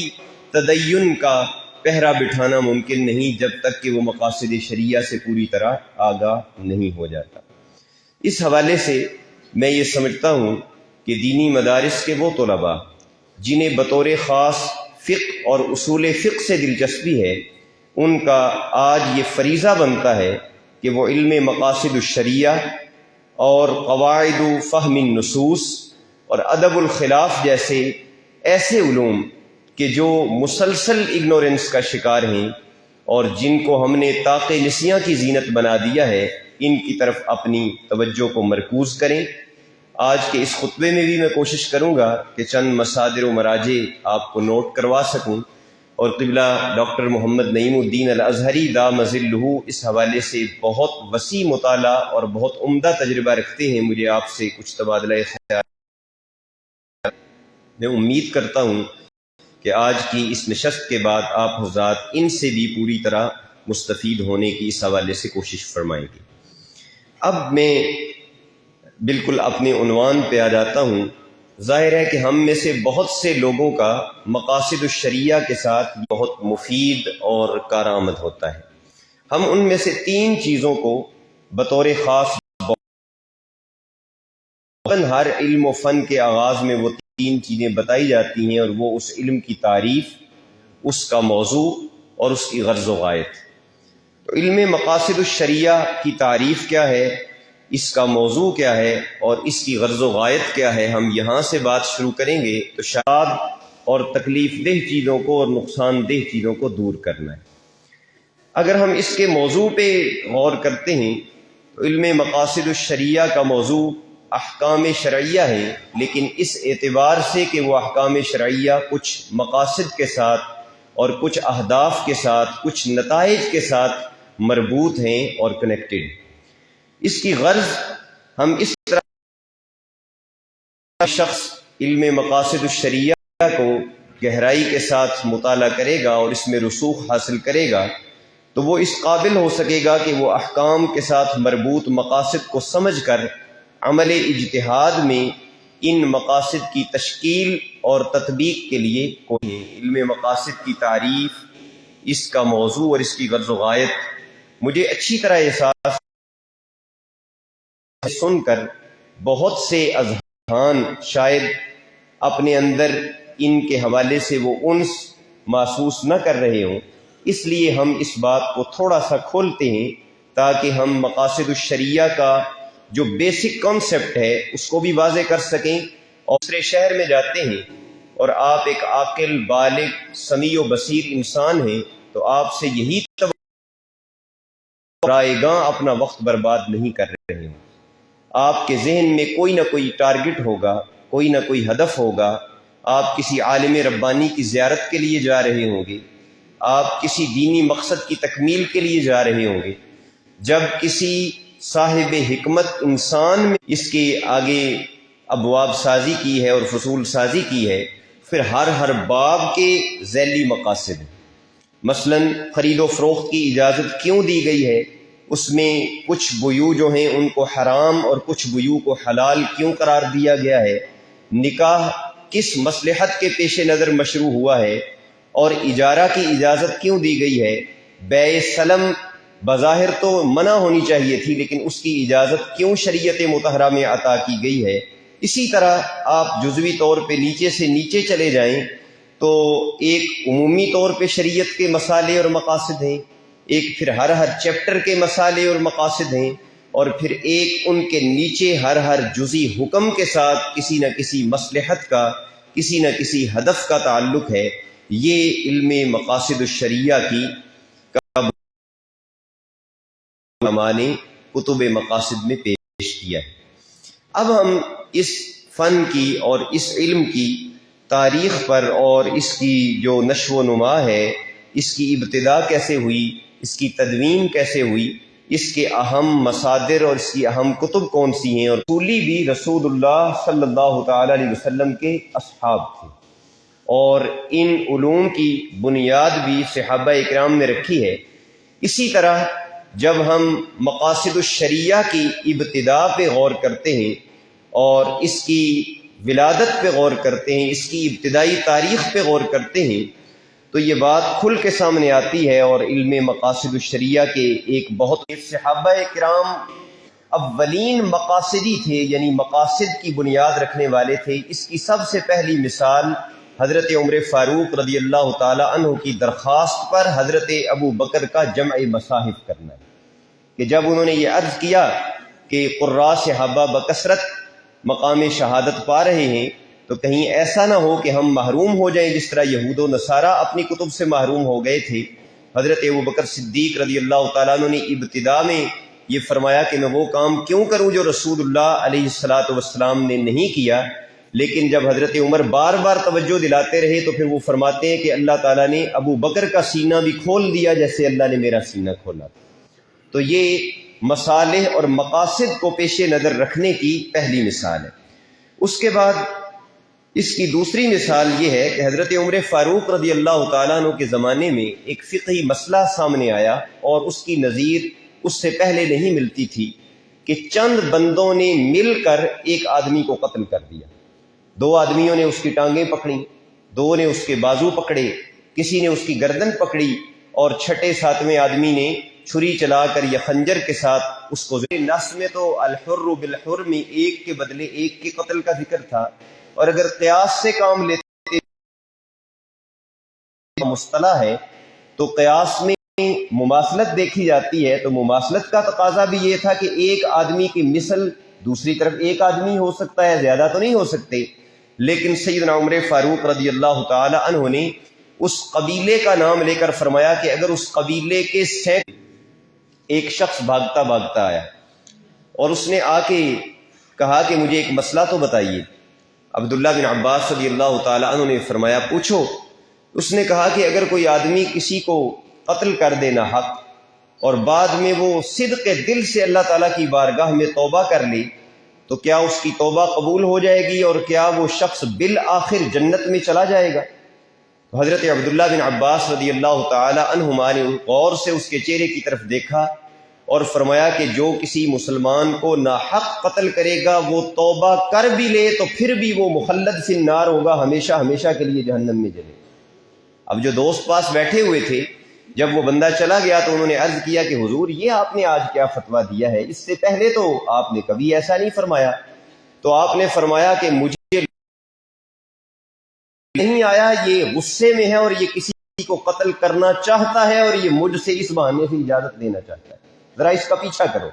تو آپ نے دو بندے اس کے پیچھے روانہ کیے، اور جب بندے گئے تو انہوں نے دیکھا کہ واقعی اس نے خنجر نکالا اور اس نے کسی پہ حملہ آور ہونا چاہا، انہوں نے جا کے پیچھے سے پکڑ لیا۔ رضوان اللہ تعالی علیہم اجمعین اولین مقاصدی تھے، اور علم المقاصد کی سیاتی سلسلے میں ایک مثال اور سنیے اور میں بات کو آگے بڑھاتا ہوں۔ ہمارے ہاں کتب فقہ میں یہ پڑھایا جاتا ہے، اور آپ تمام حضرات نے ماشاءاللہ وہ پڑھا ہوا ہے کتاب الامانہ میں، کہ مؤتمن ضامن نہیں ہوتا۔ اگر آپ کسی کے پاس امانت رکھواتے ہیں اور وہ کو ضائع کرتے پھریں گے اور ہمارے پاس کوئی حل بھی نہیں ہوگا، ہم کس کا نقصان پورا کریں گے؟ تو بالآخر اجتماعی مشاورت کے بعد یہ قانون رکھا گیا کہ اگر وہ اس کی کوتاہی کی وجہ سے کپڑا ضائع ہوتا ہے، دھوبی کی کوتاہی سے یا درزی کی کوتاہی کی وجہ سے، تو کوتاہی کے نتیجے میں ضائع ہونے والی چیزوں کا وہ مؤتمن ضامن قرار دیا جائے گا، اور کپڑے والے کو اس کا نقصان پورا کر کے دلایا جائے گا۔ یہ اولین دور ہے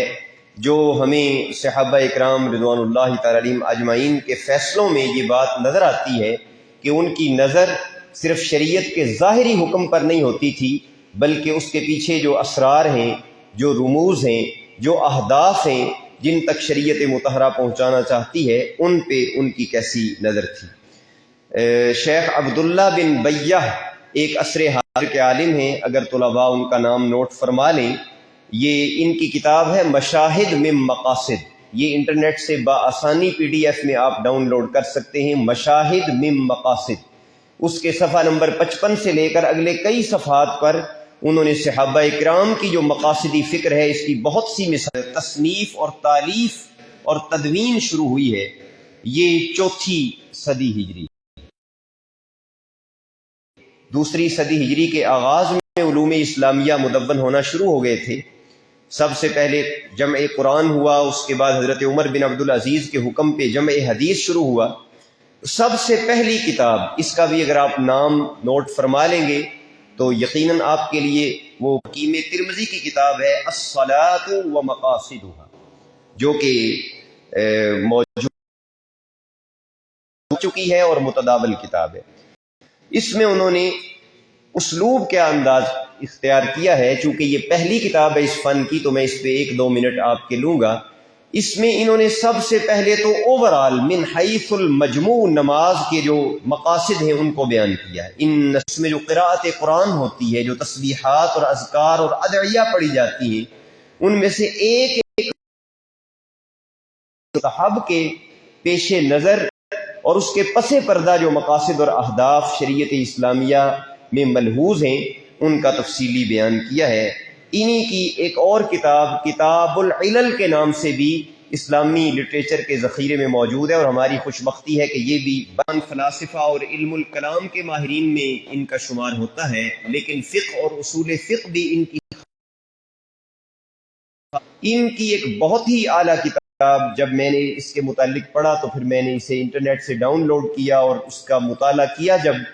تو یوں سمجھے کہ ایک نئے جہان سے آشنا کر دینے والی کتاب ہے، اور اس کا نام ہے الاعلام بمناقب الاسلام۔ جو اہداف، مقاصد، اسرار، رموز ہیں ان کو انہوں نے بڑی تفصیل کے ساتھ بیان کیا ہے۔ حسن العامری ہیں، ان کی یہ کتاب الاعلام بمناقب الاسلام اس حوالے سے بھی مقاصدی لٹریچر میں بڑی اہمیت رکھتی ہے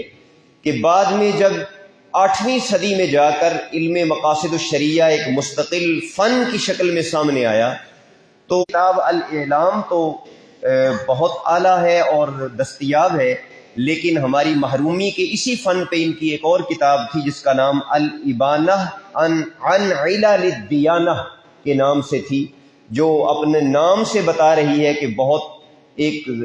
قیمتی اثاثہ تھی، لیکن ہماری شومی قسمت کے وہ اسلامک لٹریچر میں اس کا نام ہی صرف محفوظ ہے۔ آج دنیا کی لائبریریوں میں کہیں بھی اس کا کوئی نسخہ دستیاب جو فہرستیں ہیں ان کی روح سے موجود نہیں۔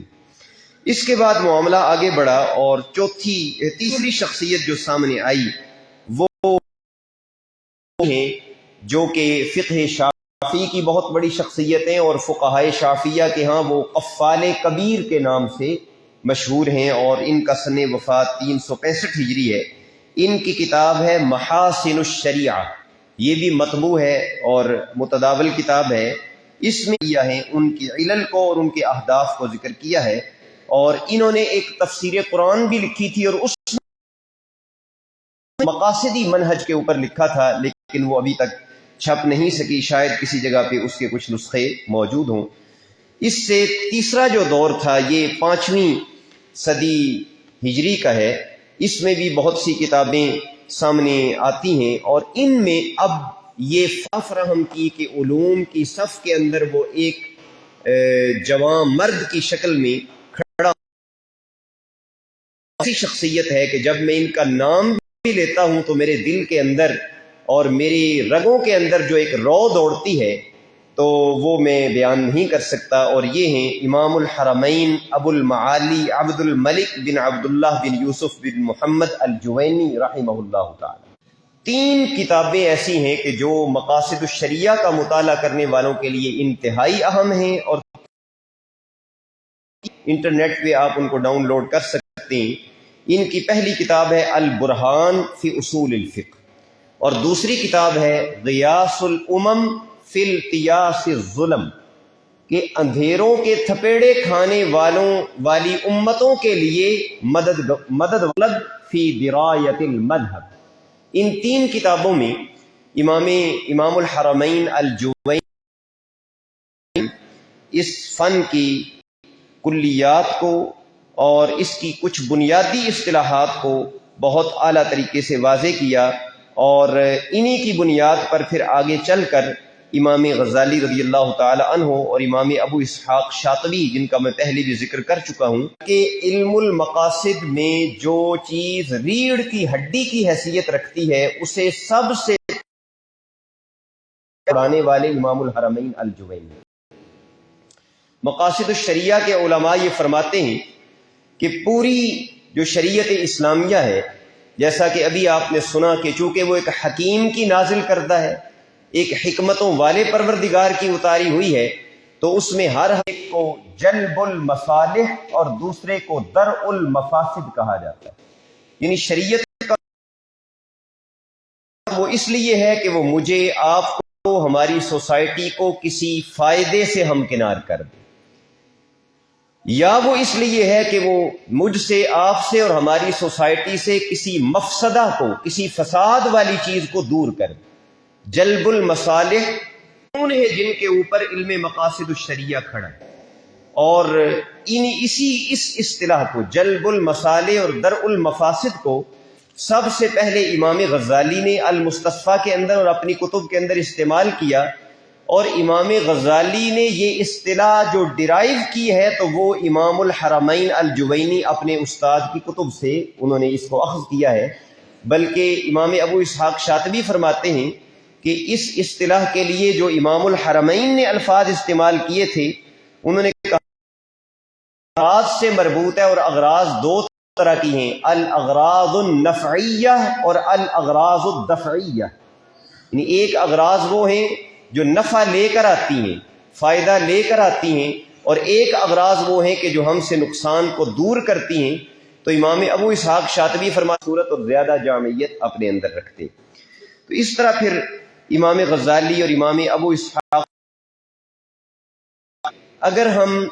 مقاصد الشریعہ کے ائمہ 4 کا ذکر کریں تو میں سمجھتا ہوں کہ یہ بڑی دلچسپ چیز ہوگی، جیسا کہ ہم فقہ کے ائمہ 4 اور تصوف کے ائمہ 4 کا ذکر کرتے ہیں، تو آج دارالعلوم محمدیہ غوثیہ بحیرہ شریف کے طلباء مقاصد میں الجوینی کو کہا جاتا ہے۔ اس کے بعد دوسری شخصیت، یہ بھی اسلامک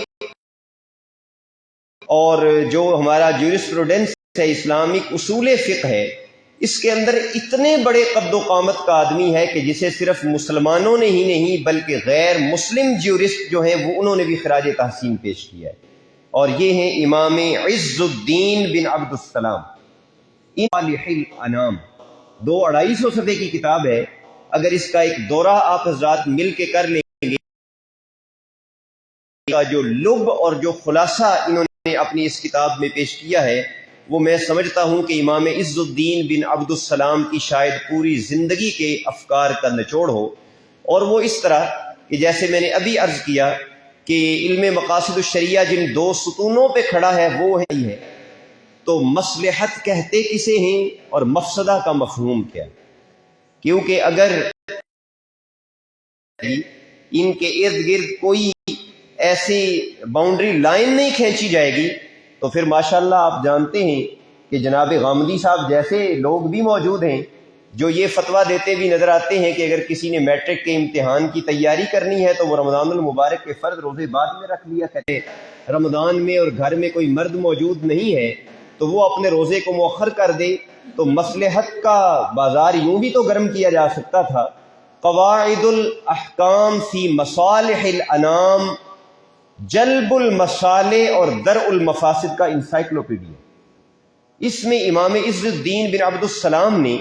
نہ صرف یہ کہ مصلحت اور مفسدہ کا جو پریسائزڈ مفہوم تھا، جو جامع معنی ان کی اصطلاحی تعریف تھی، نہ صرف اس کو بیان کیا ہے بلکہ مصالح اور مفاسد کے درمیان جہاں کنٹرڈکشن آ جائے، جہاں ان کے درمیان تعارض آ جائے گا کہ ایک کام کرنے لگے ہیں، من وجہن اس میں مصلحت بھی ہے، من وجہن اس میں مفسدہ بھی ہے، آپ کیا کریں گے؟ کیا مصلحت کو مفسدہ پر ترجیح ہوگی یا مفسدہ کو مصلحت پر ترجیح ہوگی؟ اس حوالے سے امام عز الدین بن عبد السلام نے جو تحقیق پیش فرمائی ہے، اللہ اکبر، اسے پڑھ کے تو مجھے اسلامک یونیورسٹی کے اپنے اساتذہ کا وہ جملہ یاد آتا ہے. ہمارے ایک استاذ کہا کرتے تھے کہ فقہ اور اصول فقہ کا گہرائی سے مطالعہ کرنے والا علی وجہ البصیرت اس حقیقت کو جان لیتا ہے کہ قیامت تک دین کے عملی جہت کے اوپر جتنے حملے ممکن تھے اصول فقہ اور فقہ کی تدوین کر کے ہمارے اکابر نے ان تمام حملوں کے آگے قیامت تک کے لیے بند باندھ دی. یہ دوسرے امام ہیں جو علم المقاصد میں جنہیں امام ثانی سمجھا جاتا ہے. تیسرے امام وہ امام ابو اسحاق الشاطبی ہیں جن کی کتاب الموافقات کو اس فن میں امہات کتب میں ایک بلند مقام حاصل ہے. اور چوتھی شخصیت جو ابھی ماضی قریب میں گزری اور جنہوں نے اس فن کے وجود کے اندر ایک نئی روح اگر کہا جائے کہ پھونکی ہے، اور یونیورسٹیز میں اور جدید اداروں میں، تعلیم کے اداروں میں جنہوں نے اس فن کی جھنڈے گاڑ دیے ہیں، وہ ہیں شیخ محمد طاہر ابن عاشور، جن کی کتاب مقاصد الشریعت الاسلامیہ اس فن کی ایسی جامع معنی کتب میں شامل ہے کہ جن کا مطالعہ بہت سی کتب سے ہمیں بے نیاز کر دیتا ہے. یہ تھا علم مقاصد الشریعہ کی ابتدا سے لے کر اس کی تدوین کا ایک مختصر سا منظرنامہ. اس میں ایک اور کتاب بھی آپ ضرور نوٹ کر لیجیے، اس کا نام ہے المدخل الی مقاصد الشریعہ. یہ صرف 80 صفحے کی کتاب ہے اور یہ 80 صفحات آپ یوں سمجھیں 80 کتابوں کا خلاصہ ہے. اس کے مصنف ہیں شیخ احمد الریسونی، جنہوں نے تقریباً 50 سال دنیا کی مختلف یونیورسٹیز میں علم مقاصد الشریعہ پڑھایا ہے، اور آج دنیا کے مختلف انسٹیٹیوشنز میں، مختلف اداروں میں یہ اس علم پہ، اس فن پہ گفتگو کے لیے بلائے جاتے ہیں. انہی کی ایک اور کتاب محاضرات فی مقاصد الشریعہ کے عنوان سے بھی ہے، جو قدر زیادہ دلچسپ اور زیادہ مفصل. اب ہم ڈاکٹر صاحب ٹائم میرے پاس کب تک؟ تھوڑا لمٹ بتا دیجیے تاکہ 11:15 تک.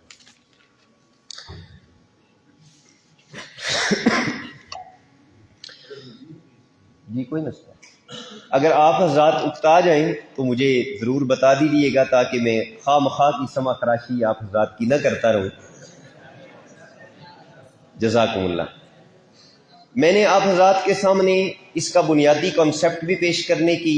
سعادت حاصل کی. اس کی ابتدا، اس کی نشو و نما، اس کی تدوین کے 4-5 مراحل، اس کے ائمہ اربع اور اس کی اہم جو مصادر و مراجع ہیں ان کا بھی ذکر کر دیا. اب آئیے پلٹ کے تھوڑا سا واپس چلتے ہیں. یہ میں نے الحمدللہ اپنے ادارے جامعہ رضویہ احسن القرآن میں جو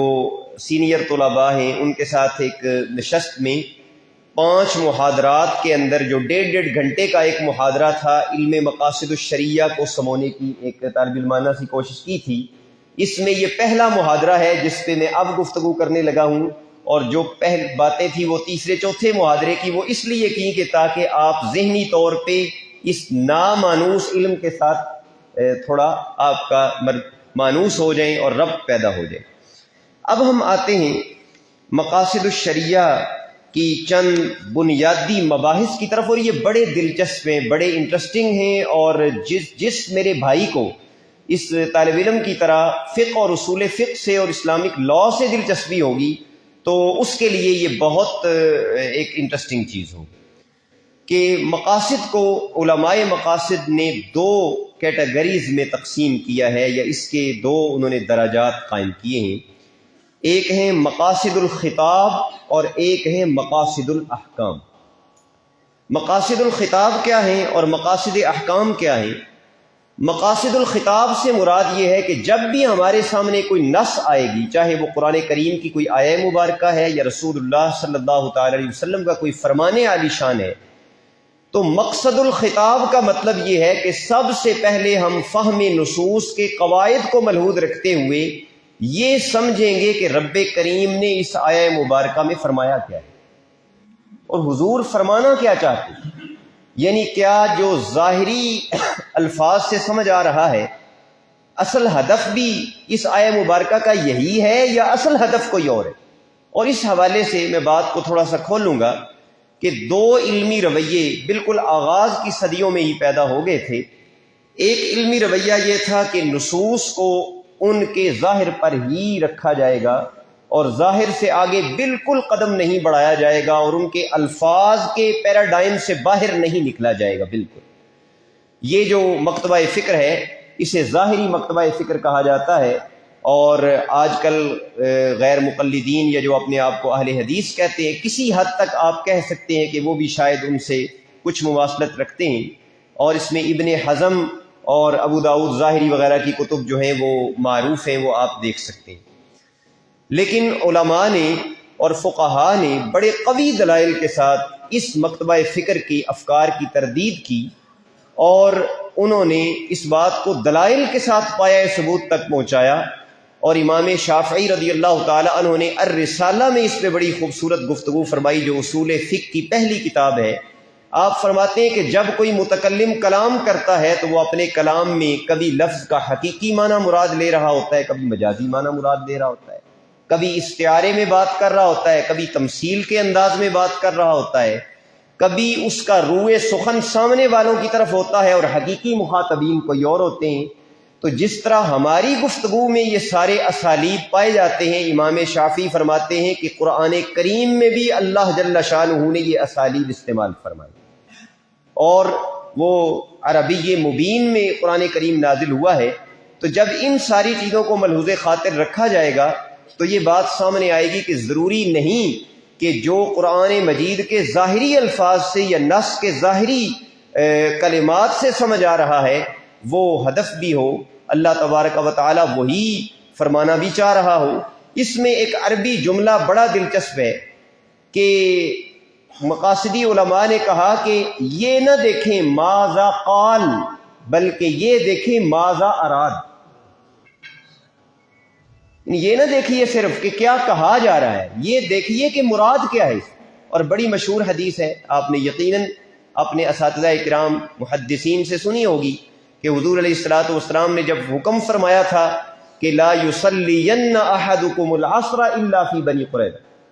کوئی بھی عصر کی نماز بنو قریظہ میں پہنچے بغیر ادا نہ کرے. اب یہ ایک حکم تھا، لیکن آگے سوچ میں، قوت فہم میں ہر ایک کا اپنا اپنا درجہ تھا. بعض نے جب نماز لیٹ ہونے لگی تو رستے میں پڑھ لی. ان کے ذہن میں یہ آیا کہ اس فرمان عالی شان کا مقصد جلدی پہنچنے کی تاکید، تو حضور نے جلدی پہنچنے کا کہا ہے، ہم نہیں اتنا جلدی پہنچ سکے تو نماز کو قضا تھوڑا ہی کرنا ہے. اور بعض نے کہا کہ نماز قضا ہوتی ہے تو ہو جائے، اس کا مفہوم یہی ہے کہ نماز عصر چاہے قضا بھی پڑھیں گے جا کے بنو قریظہ میں. تو اب ایک ہے ماذا قال اور ایک ہے ماذا اراد. تو پہلے درجے میں ہم نے یہ سمجھنا ہے کہ نص کہہ کیا رہی ہے اور نص ارادہ کس چیز کا کر رہی ہے. اس کو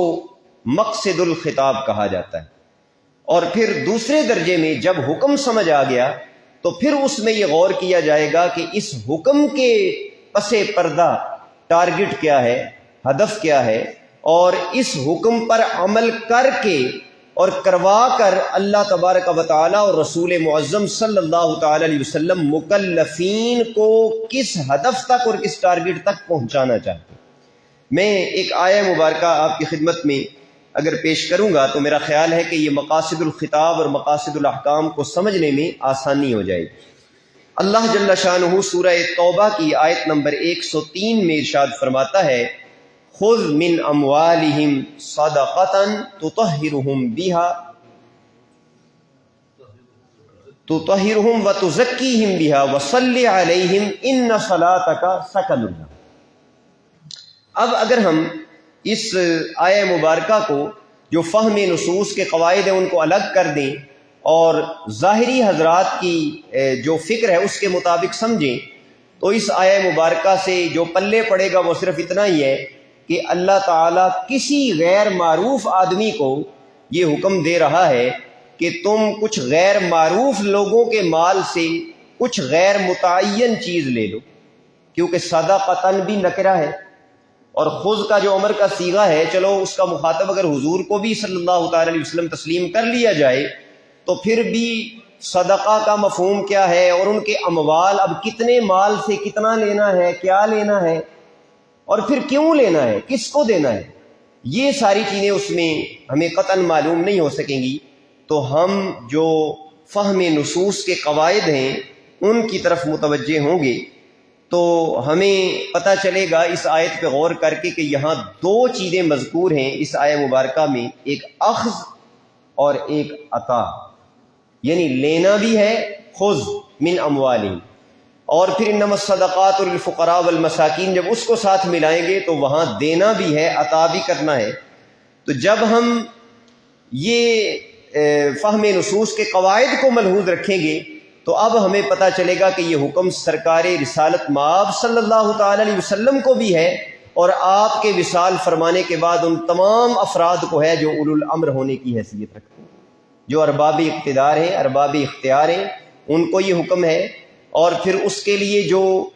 مال ہے کہ کتنے مال سے لینا ہے وہ احادیث میں طے کر دیا گیا، کتنا لینا ہے وہ طے کر دیا گیا، اس کے مصارف بتا دیے گئے، اور پھر اس میں مصلحت اور حکمت کی طرف جب ہم سفر کریں گے اگلے درجے میں، یعنی مقصد الخطاب تو معلوم ہو گیا، مقصد حکم معلوم کریں گے تو دو سوال سامنے آئیں گے کہ آخر لوگوں کے مال میں سے ایک حصہ کیوں لیا جائے گا جو ان کا اپنا کمایا ہوا مال ہے جس کے وہ شرعی طور پر مالک ہیں، اور ان سے لے کر وہ حصہ کچھ اور لوگوں کو کیوں دے دیا جائے، اور جو اصناف انما الصدقات للفقراء میں ذکر کی گئی ہیں انہی اصناف تک یہ مال کیوں بند رکھا جائے اور ان کے علاوہ اور لوگوں کو کیوں دیا جائے، اور اس تشریح کے پیچھے آخر کیا حکمت ہے۔ تو اس طرح ہم نے پہلے خذ من اموالہم میں جو حکم شرعی تھا یعنی ماذا اراد تھا ہم اس تک پہنچے کہ اس میں زکوٰۃ وصول کرنے کا حکم ہے جو صاحب نصاب سے وصول کی جائے گی، 2.5% لی جائے گی، فقراء مساکین اور اس کے مستحقین یہ ہوں گے، اور اس کے اہداف کیا ہوں گے، اس کے اہداف یہ ہوں گے کہ معاشرے کی بنیادی ضرورتیں پوری کر سکیں، ان کی تکمیل ہو سکے، معاشرے کے اندر احساس محرومی جو ہے اس کا خاتمہ کیا جا سکے۔ تو اس طرح یہ مقاصد الخطاب اور مقاصد الاحکام، ایسے ہی مثلا وَلَكُمْ فِي الْقِصَاصِ حَيَاةٌ يَا أُولِي الْأَلْبَابِ، تو ایک پیچھے مصلحت کیا ہے، تو اس مصلحت کی طرف کیا آیت میں اشارہ کیا گیا ہے یا احادیث میں اشارہ، اصول فقہ کے قواعد کو استعمال کرتے ہوئے اس کے اسباب و علل پہ غور کر کے اس کی مصلحت اور اس کے ہدف کی طرف اپنے آپ کو لے کے جانا ہے۔ تو یہ علم مقاصد الشریعہ کی ایک پہلی بڑی ضروری اصطلاح تھی، مقاصد الاحکام اور مقاصد الخطاب۔ اس سے آگے اور وہ یہ ہے کہ علماء نے مقاصد الشریعہ کو 3 طبقات میں تقسیم کیا، اپنے عموم اور اپنے خصوص کے لحاظ سے، اپنی جامعیت اور اپنی وسعت اور اپنی نیرونیس کے حوالے سے، کہ سب سے پہلے ہم دیکھتے ہیں اوورال من حیث المجموع پوری شریعت عطا کرنے کے پیچھے کیا حکمت ہے۔ ایز اے ہول ہم دیکھیں گے کہ شریعت اسلامیہ دی کیوں گئی ہے، تو اس کا جیسے میں پہلے عرض کر چکا کہ مقصد یہ میں آپ کے سامنے عربی عبارت بھی پڑھ دیتا ہوں تاکہ آپ کو اس کا لطف بھی دوبالا ہو جائے اور ایک طرح کی تازگی بھی میری اس گفتگو میں آ جائے کہ فرماتے ہیں امام ابو اسحاق شاطبی کہ المقصد العام للشریعۃ الاسلامیۃ هو عمارۃ الارض وحفظ نظام التعايش فيها واستمرار صلاحها بصلاح المستخلفين فيها وقيامهم بما كلفوا من عدل واستقامة ومن صلاح في العقل وفي العمل وإصلاح في الأرض واستنبات بخيراتها وتدبير منافع الجميع۔ اوورال اگر پورے دین اور پوری شریعت کا مقصد اعلیٰ وہ سمجھنے کی کوشش کریں گے تو وہ یوں سامنے آئے گا کہ اللہ تبارک و تعالیٰ نے ہمیں زمین میں اپنا خلیفہ بنا کے بھیجا اور زمین کی عمارت، اس کی آباد کاری کو ہماری بنیادی ذمہ داری قرار دیا۔ تو شریعت اس لیے دی گئی کہ جیسے کسی جگہ پر ایک نئی ہاؤسنگ کالونی بنتی ہے، ہاؤسنگ سوسائٹی بنتی ہے، تو جیسے اس کے لیے پورا میپ تیار کیا جاتا ہے اور پھر باقاعدہ اس نقشے کے مطابق وہاں تعمیراتی کام ہوتے ہیں، یہاں سڑک بنے گی، یہاں ہاسپٹل بنے گا، یہاں مسجد ہوگی، یہاں اسکول ہوگا، یہاں رہائشی جو ہے وہ کالونی تعمیر کی جائے گی۔ تو جب ہمیں بطور خلیفہ اس زمین میں عمارت الارض کے لیے بھیجا گیا تو شریعت اسلامیہ کا پورا سٹرکچر اس لیے عطا کیا گیا کہ زمین کی آباد کاری تم نے اللہ کے عطا کیے ہوئے اسٹرکچر کی روشنی میں کرنی ہے۔ یہ ہو گیا پہلا درجہ جس کو ہم کہتے ہیں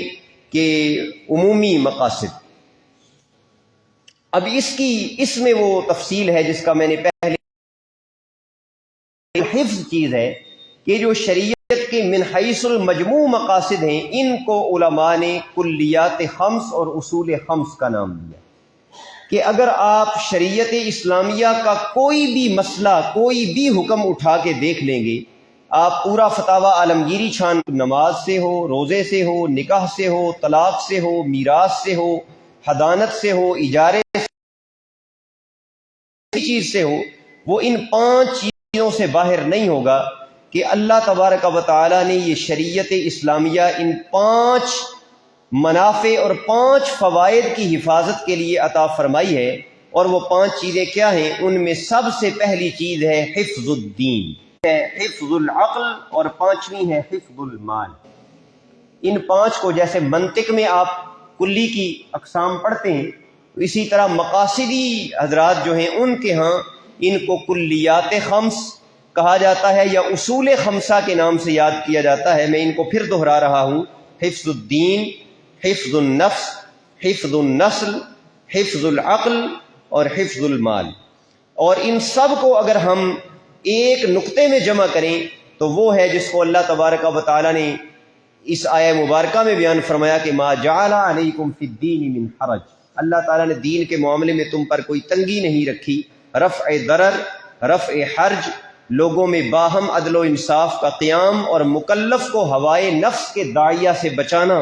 یہ مجموعی طور پر شریعت اسلامیہ کا ہدف ہے۔ اس میں اب آپ جوں غور کرتے رہیں گے آپ کو پتہ چلے گا کہ جو مختصر القدوری میں یا ہدایہ شریف میں آپ قصاص کا باب پڑھتے ہیں تو وہ کیا ہے؟ وہ حفظ النفس ہے۔ آپ جو حد سرقہ پڑھتے ہیں وہ حفظ المال ہے۔ آپ جو حد زنا کے بارے میں پڑھتے ہیں تو وہ حفظ النسل ہے۔ آپ جو شراب نوشی کی حد کے متعلق پڑھتے ہیں تو وہ حفظ العقل ہے۔ اسی طرح جتنے بھی چیپٹرز کو آپ کھولتے جائیں گے تو وہ ان میں سے کسی نہ کسی خانے میں اس طرح فٹ ہوتا جائے گا کہ ہمارے پاس وہ الفاظ نہیں ہے کہ ہم اپنے اصولیین اور مقاصدیین کو داد تحسین پیش کر سکیں کہ کس طرح انہوں نے فقہ کی کروڑوں جزیات اور سینکڑوں نصوص قرآنیہ اور نصوص احادیث کو ان 5 خانوں کے اندر اس طرح فٹ کر دیا کہ قیامت تک آنے والے مسائل کا جواب ان 5 شکلوں میں انہوں نے ہمیں عطا فرما دیا۔ اس سے نیچے جب ہم آتے ہیں تو دوسرا درجہ ہے مقاصد خاصہ کا۔ پہلے ہیں مقاصد عامہ، من حیث المجموع شریعت کا جو سٹرکچر ہے وہ کس لیے دیا گیا۔ نمبر 2 مقاصد خاصہ۔ مقاصد خاصہ کی بہترین مثال جس کتاب کا میں نے تھوڑی دیر پہلے ذکر کیا، شیخ محمد طاہر ابن عاشور کی مقاصد الشریعت الاسلامیہ، اس کا اگر آپ مطالعہ کریں تو اس میں مقاصد خاصہ ہمیں نظر آتے ہیں۔ مقاصد خاصہ سے مراد یہ ہے کہ پھر مقاصدی حضرات نے ایک ایک چیپٹر کو لے کے تو اس کے مقاصد پہ تفصیلی کلام کیا کہ مثلا اللہ تعالیٰ نے نکاح کا انسٹیٹیوشن کیوں قائم فرمایا، اور وراثت کا جو پورا ادارہ ہے اور وراثت کے اندر جو احکام ہیں وہ کیوں دیے گئے کہ مرنے والا جب مر جاتا ہے تو اس کا ملکیت جو ہے وہ اس کے جو متعلقین ہیں ورثائے شرعیہ ہیں ان کے اندر منتقل ہو جاتی ہے، ان کی طرف چلی جاتی ہے وہ ملکیت اور اونرشپ. تو ایسا کیوں ہے؟ اسی طرح قتل کے متعلق احکام کیوں ہیں، بیوع بیع و شراء کے متعلق، اجارہ کے متعلق اور باقی مسائل کے متعلق. تو شیخ طاہر ابن عاشور نے اپنی کتاب مقاصد الشریعت الاسلامیہ میں 6 ابواب قائم فرمائے. پہلے باب میں انہوں نے آئلی احکام کے مقاصد کو بطور خاص بیان کیا ہے کہ جو نکاح ہے اور پھر آگے اولاد کی تعلیم و تربیت ہے اور نان و نفقہ کے مسائل ہیں اور حضانت ہے اور طلاق ہے اور عدت ہے اور زہار ہے، ایلا ہے. تو یہ سارے ان کے پیش نظر ہر ایک کے پیچھے کیا ہدف ہے، کیا مقصد ہے. دوسرے باب میں انہوں نے جو تصرفات مالیہ ہیں، اجارہ بیوع شراء وغیرہ، ان کے مقاصد. تیسرے میں جو لیبر کے متعلق احکام ہیں ان کے متعلق انہوں نے بیان کیا ہے. قضاء اور شہادت کے متعلق جو جوڈیشری ہے ہماری اور اس کے ریلیٹڈ جو احکام ہیں ان کے مقاصد کیا ہیں. 5ویں چیپٹر میں انہوں نے تبرعات، یہ جو ہم مالی صدقات کرتے ہیں، صدقات نافلہ وغیرہ، ان کے پس پردہ مقاصد کیا ہے. اور 6ٹے باب میں انہوں نے جو اسلامی سزائیں ہیں اور جرائم ہیں ان کی پوری فلسفی اور ان کے پیش نظر جو مقاصد اور اہداف ہیں ان کو بیان کیا ہے. یہ دوسرا درجہ ہے. تیسرا اور آخری درجہ جو ہے اور تیسری کیٹیگری وہ ہے مقاصد جزئیہ. پہلی مقاصد عامہ، اس کے بعد مقاصد خاصہ، اور تیسرے نمبر پہ مقاصد، بولیے، مقاصد جزئیہ. مقاصد جزئیہ میں اب اس سے بھی نیچے آ جائیں گے. پہلے یہ سمجھا تھا کہ پورا دین کیوں دیا گیا، پھر یہ سمجھا تھا کہ مثلا بیع کی اجازت کیوں دی گئی، اس کے پیچھے اہداف کیا ہے، پھر اس میں یہ کیوں کہا گیا کہ بیع کرتے ہوئے مبیع بھی متعین ہونا چاہیے اور ثمن بھی متعین ہونا چاہیے، اس میں کسی قسم کی کوئی ایمبیگٹی نہیں ہونی چاہیے، کوئی ابہام نہیں ہونا چاہیے. آیا پہلے مشتری نے ثمن سپرد کرنا ہے یا پہلے بائع نے مبیع کی تسلیم کرنی ہے، اس میں حکم کیا ہے اور جو حکم ہے وہ کیوں دیا گیا ہے. تو یہ جزئیات میں سے ایک ایک جزئی کے پیچھے جو مقصد کار فرما ہے اور جو ہدف اور جو ٹارگٹ ہے، اس کو ان علماء نے پیش نظر رکھا. ان کو مقاصد جزئیہ کہا جاتا ہے. اس سے آپ کو ایک اندازہ ہو گیا ہوگا کہ علماء نے کتنی گہرائی میں اور کتنے عمق میں جا کر اس فن کے اوپر کلام کیا ہے. مجھے اگرچہ اجازت وقت کے حوالے سے بڑی شفقت فرماتے ہوئے دے دی گئی ہے، لیکن میں پھر بھی آپ کے صبر کو آزمانا نہیں چاہتا. میں کوشش کروں گا کہ اگلے 10 سے 15 منٹ میں اپنی گفتگو کو ختم کروں. آئیے ذرا اگلے سفر کی طرف روانہ ہوتے ہیں، اور وہ ہے مقاصد الشریعہ کی ریلیونس آج کے دور کے حوالے. چونکہ مجھے جو عنوان دیا گیا ہے اس کے 2 حصے ہیں. میں سمجھتا ہوں کہ پہلے حصے کو ہم نے کچھ نہ کچھ چکھنے کی سعادت حاصل کر لی ہے کہ مقاصد الشریعہ کا بنیادی کانسیپٹ، بنیادی تصور کیا ہے، یہ کس بنیاد پہ کام کرتا ہے، اس کی وسعت و جامعیت کیا ہے، اور اس کی جو بنیاد ہے عہد صحابہ سے وہ کیسے آگے بڑھی. مقاصد الشریعہ کی تطبیق اور اس کی اہمیت کے حوالے سے یہ بات ہمیشہ پیش نظر رہے کہ اس کی اہمیت ایک فقیہ کے لیے بھی ہے، ایک متدین شخص کے لیے بھی ہے اور ایک داعی کے لیے. اور میرے سامنے اس وقت جو سعادت مند نفوس قدسیہ موجود ہیں اسٹیج کے اوپر بھی اور آپ عظیم طلباء کی شکل میں بھی، آپ یا تو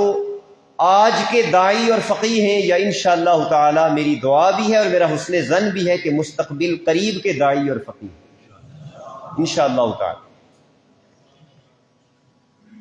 تو 3 طبقات کے لیے بالخصوص اس کی مقاصد الشریعہ کی جو اہمیت ہے، اور میں یہاں پر نہ چاہتے ہوئے بھی اس زخم کا تذکرہ کرنے پہ اپنے آپ کو مجبور پا رہا ہوں کہ آج اگر آپ نے سوشل میڈیا پہ جو ایک صورتحال ہر آئے دن جس کا ہمیں سامنا کرنا پڑتا ہے، اور دین کے نام پہ اشتعال انگیزی کا جو بازار گرم ہے، اور صاحبان جبہ و دستار اور صاحبان ممبر و محراب کی زبانیں جس طرح شعلے اگل رہی ہیں، اور جن موضوعات کو کلاس روم سے اٹھا کر چوک چوراہے کی زینت بنا دیا گیا، اور اہم ترین چیزوں کو چھوڑ کر جس طرح کے بہت جزئی چیزوں میں اور بہت تیسرے چوتھے درجے کی چیزوں میں امت کو اور امت کے پاکیزہ ذہنوں کو الجھا دیا گیا، اس سے بڑھ کر مقاصد الشریعہ کی اہمیت کو سمجھنے کا اور کوئی ذریعہ نہیں کہ جو مقاصد الشریعہ کے نور سے محروم لوگ ہیں وہ اسی طرح کا معاشرہ کریٹ کریں اور وہ اسی طرح ذہنوں میں تخریب کے بیج بوئیں گے۔ شیخ محمود احمد غازی نے محاضرات شریعت و تجارت کے اندر ایک جملہ لکھا تھا،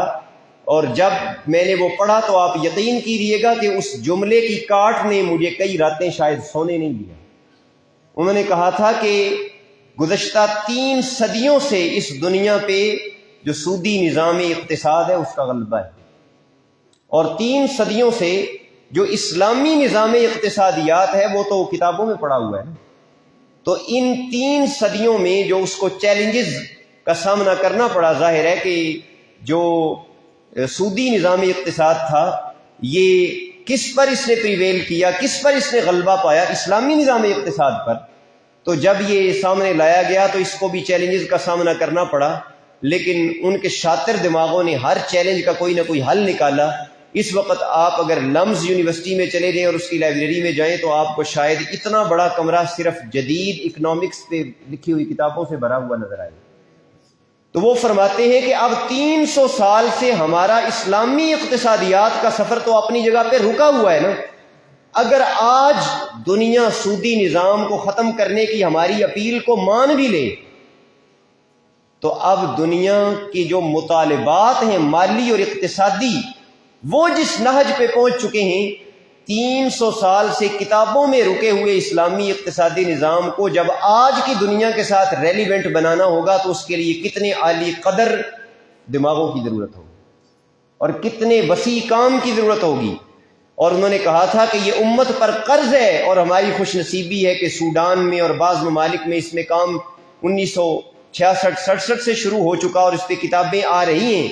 لیکن محمود احمد غازی لکھتے ہیں کہ جس طرح 3 صدیاں انہوں نے اس پہ محنت کی ہے،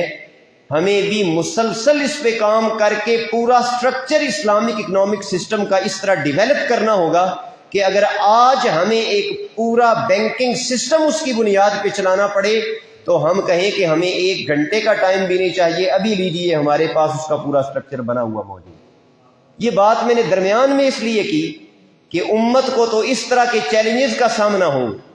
اور سوشل میڈیا پہ ایک دوسرے کے خلاف کلپ بنا کے تو ان کو وائرل کر کے تو اپنی فتح کے جھنڈے گاڑے جا رہے ہوں، یہ انہی ذہنوں کے کارنامے ہوں گے کہ جن کو احکام شریعت کی اور مقاصد شریعت کی ہوا نہیں لگی۔ اللہ کرے کہ آپ حضرات کی شکل میں ایسے بیدار مغز، ایسے مدبر، ایسے صاحب بصیرت اور دل کی آنکھوں کی روشنائی والے عالی قدر داعی، مبلغ اور فقیہ سامنے آئیں کہ جو امت کے کاروان کو اس کے حقیقی راہ اعتدال کی طرف واپس لے جا سکیں۔ تو اب میں یہ عرض کرتا ہوں کہ فقیہ کے لیے مقاصد کی اہمیت کیا ہے، متدین کے لیے مقاصد کی اہمیت کیا ہے، اور داعی کے لیے مقاصد کی اہمیت کیا ہے۔ سب سے پہلے ہم فقیہ کے لیے جو اس کی اہمیت ہے اس کی طرف آتے ہیں۔ اس میں علم مقاصد کے 4 ائمہ میں سے جو ایک امام ہے ابو اسحاق شاطبی، ان کا ایک جملہ ایسا ہے کہ اگر میرا بس چلے تو میں اسے لکھ کے تو مدارس کی دیواروں پہ آویزاں کر دوں۔ اتنا خوبصورت جملہ ہے۔ انہوں نے فرمایا المقاصد ارواح الاعمال، المقاصد ارواح الاعمال۔ وہ کہتے ہیں جس طرح انسانی جسم ہے اور ایک اس کے اندر روح ہے، اسی طرح جو شریعت اسلامیہ نے ہمیں جن عملوں کا پابند بنایا ہے، ایک ان عملوں کا ظاہری جسم ہے اور ایک ان کی روح ہے، اور ان کی روح مقاصد شریعہ۔ ایک آدمی نماز پڑھ رہا ہے، اب اللہ تبارک و تعالی کا فرمان ہے ان الصلاۃ تنہی عن الفحشاء والمنکر، تو کسی بزرگ کی خدمت میں کوئی بندہ گیا تھا اور کہا تھا کہ میرا ہمسایہ 30 سال سے نماز بھی پڑھ رہا ہے اور چوری بھی نہیں چھوڑ رہا، تو آپ نے فرمایا یقیناً نماز کی ادائیگی میں کہیں نہ کہیں کوئی کوتاہی ہوگی، جس دن وہ کوتاہی دور ہو جائے گی نماز چوری چھڑا دے گی اس سے۔ اور پھر جب اس بندے نے اپنے ہمسائے کی اس کوتاہی کو دور کرنے کی طرف توجہ دلائی اور نماز میں کمال آیا تو اس نے دیکھا کہ وہ جو 30 سال کا عادی چور تھا نماز نے اس سے چوری چھڑا دی۔ تو المقاصد و ارباح الاعمال، اس کی مثال دیتا ہوں، میں اور آپ زکوٰۃ کی اہمیت پہ، اس کی فرضیت پہ جمعے کا خطبہ دے دیں، لوگوں کو احادیث بھی سنا دیں، قرآن کریم کی وہ آیات بھی سنا دیں کہ اس مال کو بچھو کی شکل میں اور سانپوں کی شکل میں تبدیل کر دیا جائے گا جو ڈستا رہے گا، یہ ساری چیزیں ہم بیان کر دیں، لیکن جب تک ہم انہیں یہ نہیں سمجھائیں گے کہ ادائیگی زکوٰۃ کا اس فقیر کو اتنا فائدہ نہیں جتنا اے زکوٰۃ ادا کرنے والے تجھے اس کا فائدہ ہے۔ اور وہ فائدہ کیا ہے کہ زکوٰۃ سے تیرے مال میں برکت بھی آئے گی، تیرے مال میں پاکیزگی بھی آئے گی، تیرا مال نقصان سے بھی محفوظ رہے گا، کیونکہ سید عالم صلی اللہ تعالی علیہ وسلم کا فرمان ہے کہ دنیا میں جہاں بھی کوئی مالی نقصان ہوتا ہے تو وہ اکثر اوقات مال کا حق ادا نہ کرنے کی وجہ سے ہوتا ہے۔ تو جب آپ زکوٰۃ کی اہمیت بیان کرتے ہوئے مقاصد زکوٰۃ پہ بھی پوری بریفنگ دیں گے اور اس پہ بھی اپنے سامعین کو آگاہ کریں گے تو پھر ان کی جو ان احکام کے ساتھ ایک قلبی وارفتگی ہے اور ایک قلبی تعلق ہے، اس میں ایسا اضافہ ہوگا کہ اب وہ ان احکام شرع کو اپنے لیے ایک پابندی نہیں سمجھیں گے، اپنے اوپر ایک بوجھ نہیں سمجھیں گے، بلکہ ایسی خوش دلی کے ساتھ ان پہ عمل کریں گے کہ ان کا دل چاہے گا کہ ہم بڑھ چڑھ کر ان کے اوپر عمل پیرا ہو سکیں۔ شاہ ولی اللہ محدث دہلوی رحمۃ اللہ تعالی علیہ کی حجت اللہ البالغہ، علی رضی اللہ تعالی عنہ کی احیاء علوم الدین کا مطالعہ میں ریکمینڈ کروں گا طلباء کو کہ جو اسرار جاننا چاہتے ہیں ایک ایک چیپٹر کے، اور بطور فقیہ کے ہم اگر آپ چاہتے ہیں کہ آپ جب زکوٰۃ پہ گفتگو کریں، آپ جب روزے پہ گفتگو کریں، آپ جب حج اور فوکس نہ ہو بلکہ ساتھ ان کے مقاصد کا بیان بھی ہو، تو آپ اس میں حجت اللہ البالغہ اور احیاء الدین کو اپنے مطالعے میں رکھیں۔ اس میں وہ جو واقعہ میں نے پہلے کوٹ کیا حضرت عبداللہ بن عباس کا، جس میں انہوں نے اس بندے کو یہ فتویٰ دیا تھا کہ جو اگر تو کسی کو قتل کرے گا تو مخلد فی النار ہوگا، تو اسے بھی اپنے پیش نظر رکھنا ضروری ہے کہ ایک فقیہ کے لیے مقاصد الشریعہ سے آگاہی کتنا ضروری ہے۔ لیکن کہ حضرت سیدنا عمر فاروق رضی اللہ تعالی عنہ کے زمانے میں جب وسیع پیمانے پہ فتوحات ہوئیں، وقت تک جو ایک روایت اور ٹریڈیشن چلی آ رہی تھی حضور پرنور صلی اللہ تعالی علیہ وسلم سے لے کر، وہ یہ تھی کہ مفتوحہ زمینیں مجاہدین کو دے دی جاتی، ملکیتی بنیادوں پہ تقسیم کر دی جاتی تھی۔ مثلا آپ نے فرمایا کہ اس پہ ہمیں غور و فکر کرنا ہوگا، اس لیے کہ اگر یہ ساری زمینیں ہی دے دی گئیں اسی طرح مجاہدین کو، تو اس میں ایک تو یہ ہوگا کہ وہ اتنی زیادہ ہیں، ان کی پیمائش اور ان کا رقبہ اتنا زیادہ ہے کہ اس سے تو جاگیرداری کا نظام پیدا ہو جائے گا۔ اور یہ صحابہ اکرام تو بڑے متدین، حضور کی تربیت یافتہ اور مکتب نبوت سے تیار شدہ ہیں، آگے ان کی اولاد در اولاد پتہ نہیں کیا صورتحال ہو، تو ایسے لوگ۔ اور دوسرا انہوں نے فرمایا کہ اب اسلامی سلطنت اور ریاست اتنی پھیل چکی ہے کہ ہمیں بیت المال میں یتامى، مساکین، بیوگان، مستحقین کی امداد کے لیے اور ان کی ضروریات کی کفالت کے لیے جتنے ایسٹس چاہیے، جتنا سرمایہ چاہیے، اور تقسیم کر دی تو ہم اتنی بڑی ریاست میں جو ولنریبل لوگ ہیں اور جو ایسے طبقات ہیں کہ جو اپنی ضروریات کی کفالت خود نہیں کر سکتے، ان کی ضروریات کی کفالت کہاں سے کریں؟ جب حضرت عمر فاروق نے یہ بات کی تو 4 جلیل القدر صحابہ اکرام حضرت عمر کی مخالفت میں کھڑے، کل 8 لوگ تھے، 4 کے ووٹ ادھر تھے، 4 کے ووٹ ادھر تھے۔ حضرت عمر فاروق کی 3 دن مسلسل اس مسئلے پہ بحث ہوتی رہی، وہ 4 صحابہ اکرام مطمئن نہیں ہوتے تھے اور اجلاس برخاست ہو جاتا۔ کئی دنوں کی گفتگو کے بعد حضرت عمر فاروق رضی اللہ تعالی عنہ نے اللہ تعالیٰ سے دعا بھی کی، اور آپ نے اس کے پسِ پردہ جو اہداف تھے جو آپ کے ذہن میں تھے وہ آپ نے ڈیٹیل کے ساتھ ان کو بتائے۔ تو پھر ان صحابہ اکرام کو بھی یہ حقیقت سمجھ آ گئی کہ حضرت عمر کی نگاہ دوربین اور دور رس وہ مناظر دیکھ رہی ہے جن تک ہماری بصیرت ابھی تک نہیں پہنچی۔ چنانچہ اس وقت یہ فیصلہ کیا گیا کہ مجاہدین کی تنخواہیں مقرر کی جائیں گی، مشاہرات مقرر کیے جائیں گے، ان کی اولادوں کو وظائف دیے جائیں گے، ان کی اولادوں کی تعلیم، تربیت، کھانے پینے کا، رہائش کا اہتمام کیا جائے گا، لیکن جہاں تک زمینوں کا تعلق ہے اور جائیدادوں کا تعلق ہے وہ ریاست کی ملکیت ہوں گی، اور ان سے آنے والی جو آمدنی ہے وہ مستحقین اور غرباء کا حصہ ہوگی، ان کا حق ہوگی اور ان میں تقسیم کی جائے گی۔ تو یہ ہے ایک فقیہ کے لیے مقاصد الشریعہ سے آگاہی، اور اس کو اگر ہم بالکل لیٹسٹ حالات میں منطبق کریں تو ابھی میں نے اس پہ کالم بھی لکھا کہ گزشتہ 2 ہفتے پہلے لاہور میں جو واقعہ پیش آیا کہ 3rd ایئر کے ایک طالب علم نے پب جی گیم کھیلتے ہوئے وہ گن اٹھائی اور اس نے اپنی 2 بہنوں کو اور ایک بھائی کو اور والدہ کو موت کے گھاٹ اتار دیا۔ اس میں جو ٹارگٹ اچیو کرنا ہوتا ہے، میں تو اس کے زیادہ تفصیلات سے بھی آگاہ نہیں ہوں، اور اس واقعے کے بعد ہی چند چیزیں میں نے دیکھی ہیں اور ان کو سمجھا ہے۔ تو اب ایک مقاصدی فقیہ جو ہوگا اس سے اگر پوچھا جائے گا تو وہ ایک لمحے سے بھی پہلے مقاصد الشریعہ کو ملحوظ رکھ کے کہے گا کہ ایسی تمام گیمیں کہ جن کی وجہ سے حفظ دین، حفظ جان، حفظ نسل، حفظ عقل اور حفظ مال، ان میں سے کسی پر بھی اگر کوئی حرف آتا ہے اور کوئی بھی مقاصد شریعہ میں سے کوئی بھی مقصد مجروح ہوتا ہے تو فوراً سے بھی پہلے ریاستی سطح پہ ان چیزوں پہ پابندی لگنی چاہیے۔ یہ مقاصد الشریعہ کی عملی تطبیق ہمیں آج نظر آتی ہے۔ اسی طرح ایسی ویب سائٹس ہیں کہ جن پہ غیر اخلاقی مواد ہے اور اس کی تشہیر آگے ہو رہی ہے، الحاد اور زندقہ کو پروان چڑھایا جا رہا ہے۔ ایسے لوگ ہیں جو اپنے آپ کو ایکس مسلم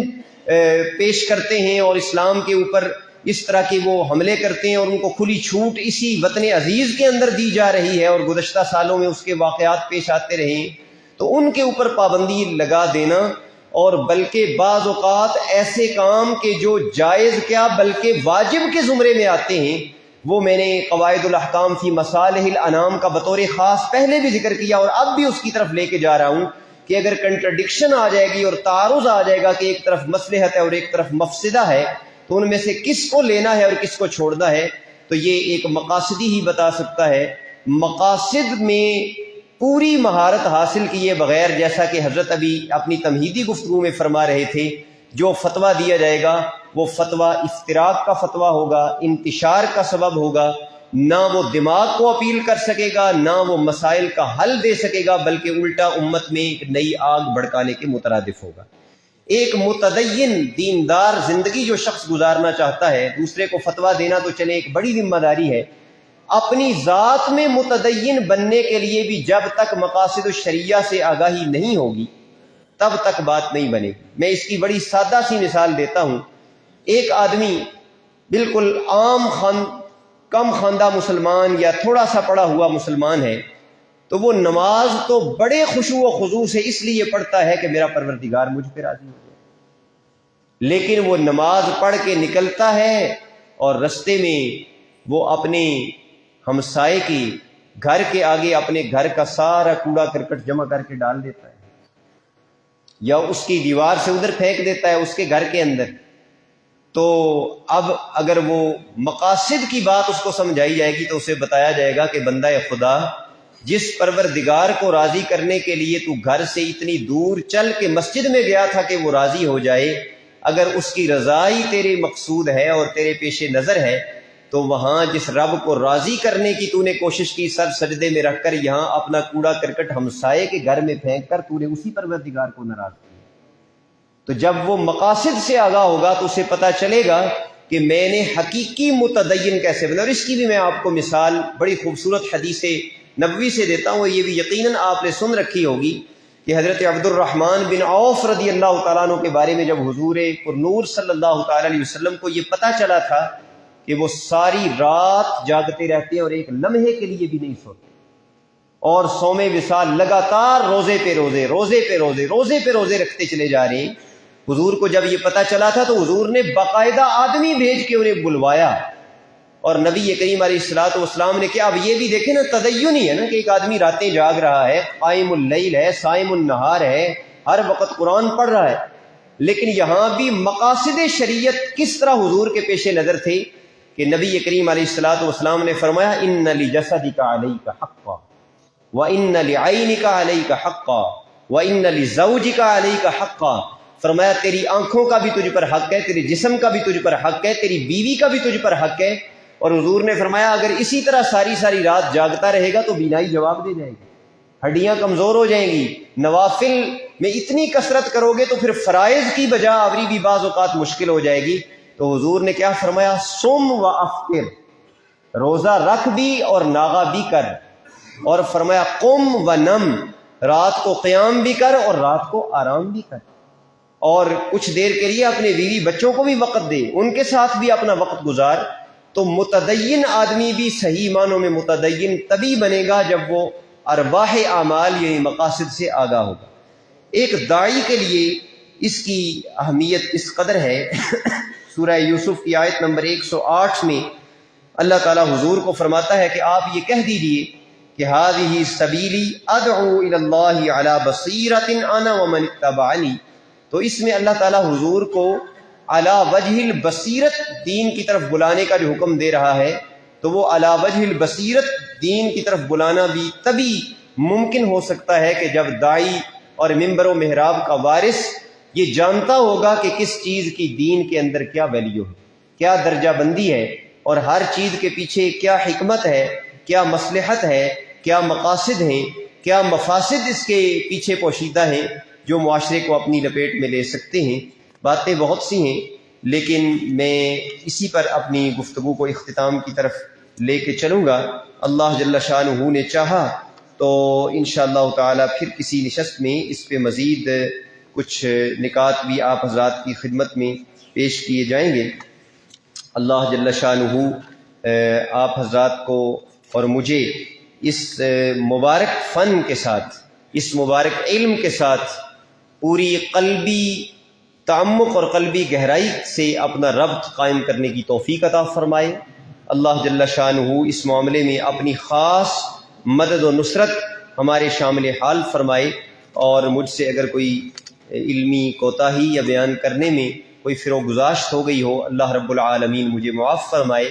میں آخر میں ایک مرتبہ پھر حضور ضیاء الامت جسٹس پیر محمد کرم شاہ الازہری رحمۃ اللہ تعالی علیہ کی امانتوں کے امین، ہمارے مربی و محسن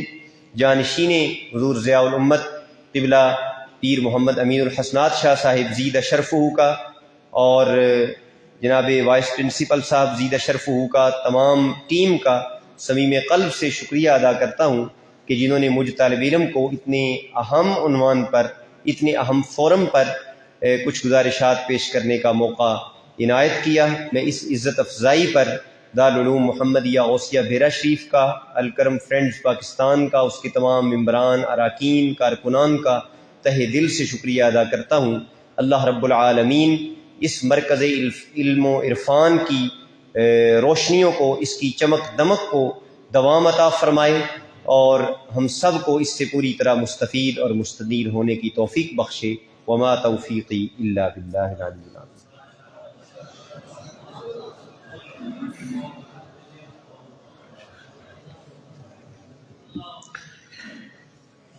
ماشاء اللہ، دیکھنا تقریر کی لذت کے جو اس نے کہا، میں نے یہ جانا کہ گویا یہ بھی میرے دل میں تھا۔ بہت ہی خوبصورت انداز میں ہر بات دل میں اترتی چلی گئی اور قلب و روح کو معطر اور منور کرتی چلی گئی، اور ایک پورے اتنے بڑے ٹاپک کو جس کو یونیورسٹیز میں 6 ماہ کے ایک سیمسٹر میں پڑھایا جاتا ہے، آپ کو ایک رات میں گھول کے مفتی صاحب نے پلا دیا۔ تو اب جس نے جتنا پیا، تو یہ تو جو نہیں آئے میں انہیں کہوں گا کہ جو نہ تھا تو شریک محفل، قصور تیرا ہے یا کہ میرا طریقہ نہیں کہ رکھ لوں کسی کی خاطر میں شبانہ۔ تو آج رات جو علم و حکمت کی میں یہاں پہ بانٹی گئی، اور قبلہ مفتی صاحب نے اس میں جو حصہ ڈالا اور جو جام پلائے، اللہ کریم قبلہ حضرت مفتی سہیل احمد سیالوی صاحب زیدہ مجدہ کے علم میں، فضل میں برکت عطا فرمائے۔ اور یہ علم و فضل کیوں نہ ہو کہ اس کے پیچھے جاگ لگی ہوئی ہے سیال شریف سے، اور اس کے پیچھے رت جگے ہیں حضرت امام المجودین قاری یوسف سیالوی صاحب زیدہ مجدہ کے۔ جب باپ اتنا با کمال ہو تو بیٹا اتنا باشرف اور باعزت ہوتا ہے۔ قبلہ ڈاکٹر صاحب ابھی فرما رہے تھے کہ ہم بہت زیادہ شکر گزار ہیں آپ کے اس لیکچر پر، اور ہم انشاءاللہ اس پہ مزید سیشنز جو ہیں وہ بھی رکھیں گے اور دوبارہ بھی آپ کو اس پہ زحمت دیں گے کہ آپ تشریف لائیں اور اپنی جو تحقیقات کا نچوڑ ہے اس کو پھر سے مزید بھی عطا فرمائیں۔ آج کے ہمارے اس سیشن میں ایک اور مہمان بھی تشریف لائے، ہم ان کے شکر گزار ہیں۔ مولانا محمد امین ناصر سیالوی صاحب سیال شریف سے فارغ التحصیل ہیں اور علامہ اشرف سیالوی رحمۃ اللہ تعالی علیہ کے خصوصی تلامذہ میں سے ہیں، اور آپ کے خطبات کثیر تعداد میں سوشل میڈیا پر موجود ہیں۔ کتاب میلہ میں شرکت کے لیے تشریف فرما ہوئے اور ان دنوں علامہ اقبال اوپن یونیورسٹی سے اپنا ایم فل کا تھیسز ماہنامہ ضیاء حرم کی اقبال شناسی کے عنوان سے لکھ رہے ہیں، تو ہم ان کے بھی شکر گزار ہیں کہ آج کے اس اہم ترین سیشن میں وقت دیا اور تشریف لائے۔ تو اب دعائے خیر کے لیے نہایت ادب سے التماس کروں گا حضرت قبلہ ڈاکٹر پیر ابو الحسن محمد شاہ صاحب الازہری زیدہ مجدہ سے کہ آپ دعائے خیر فرمائیں۔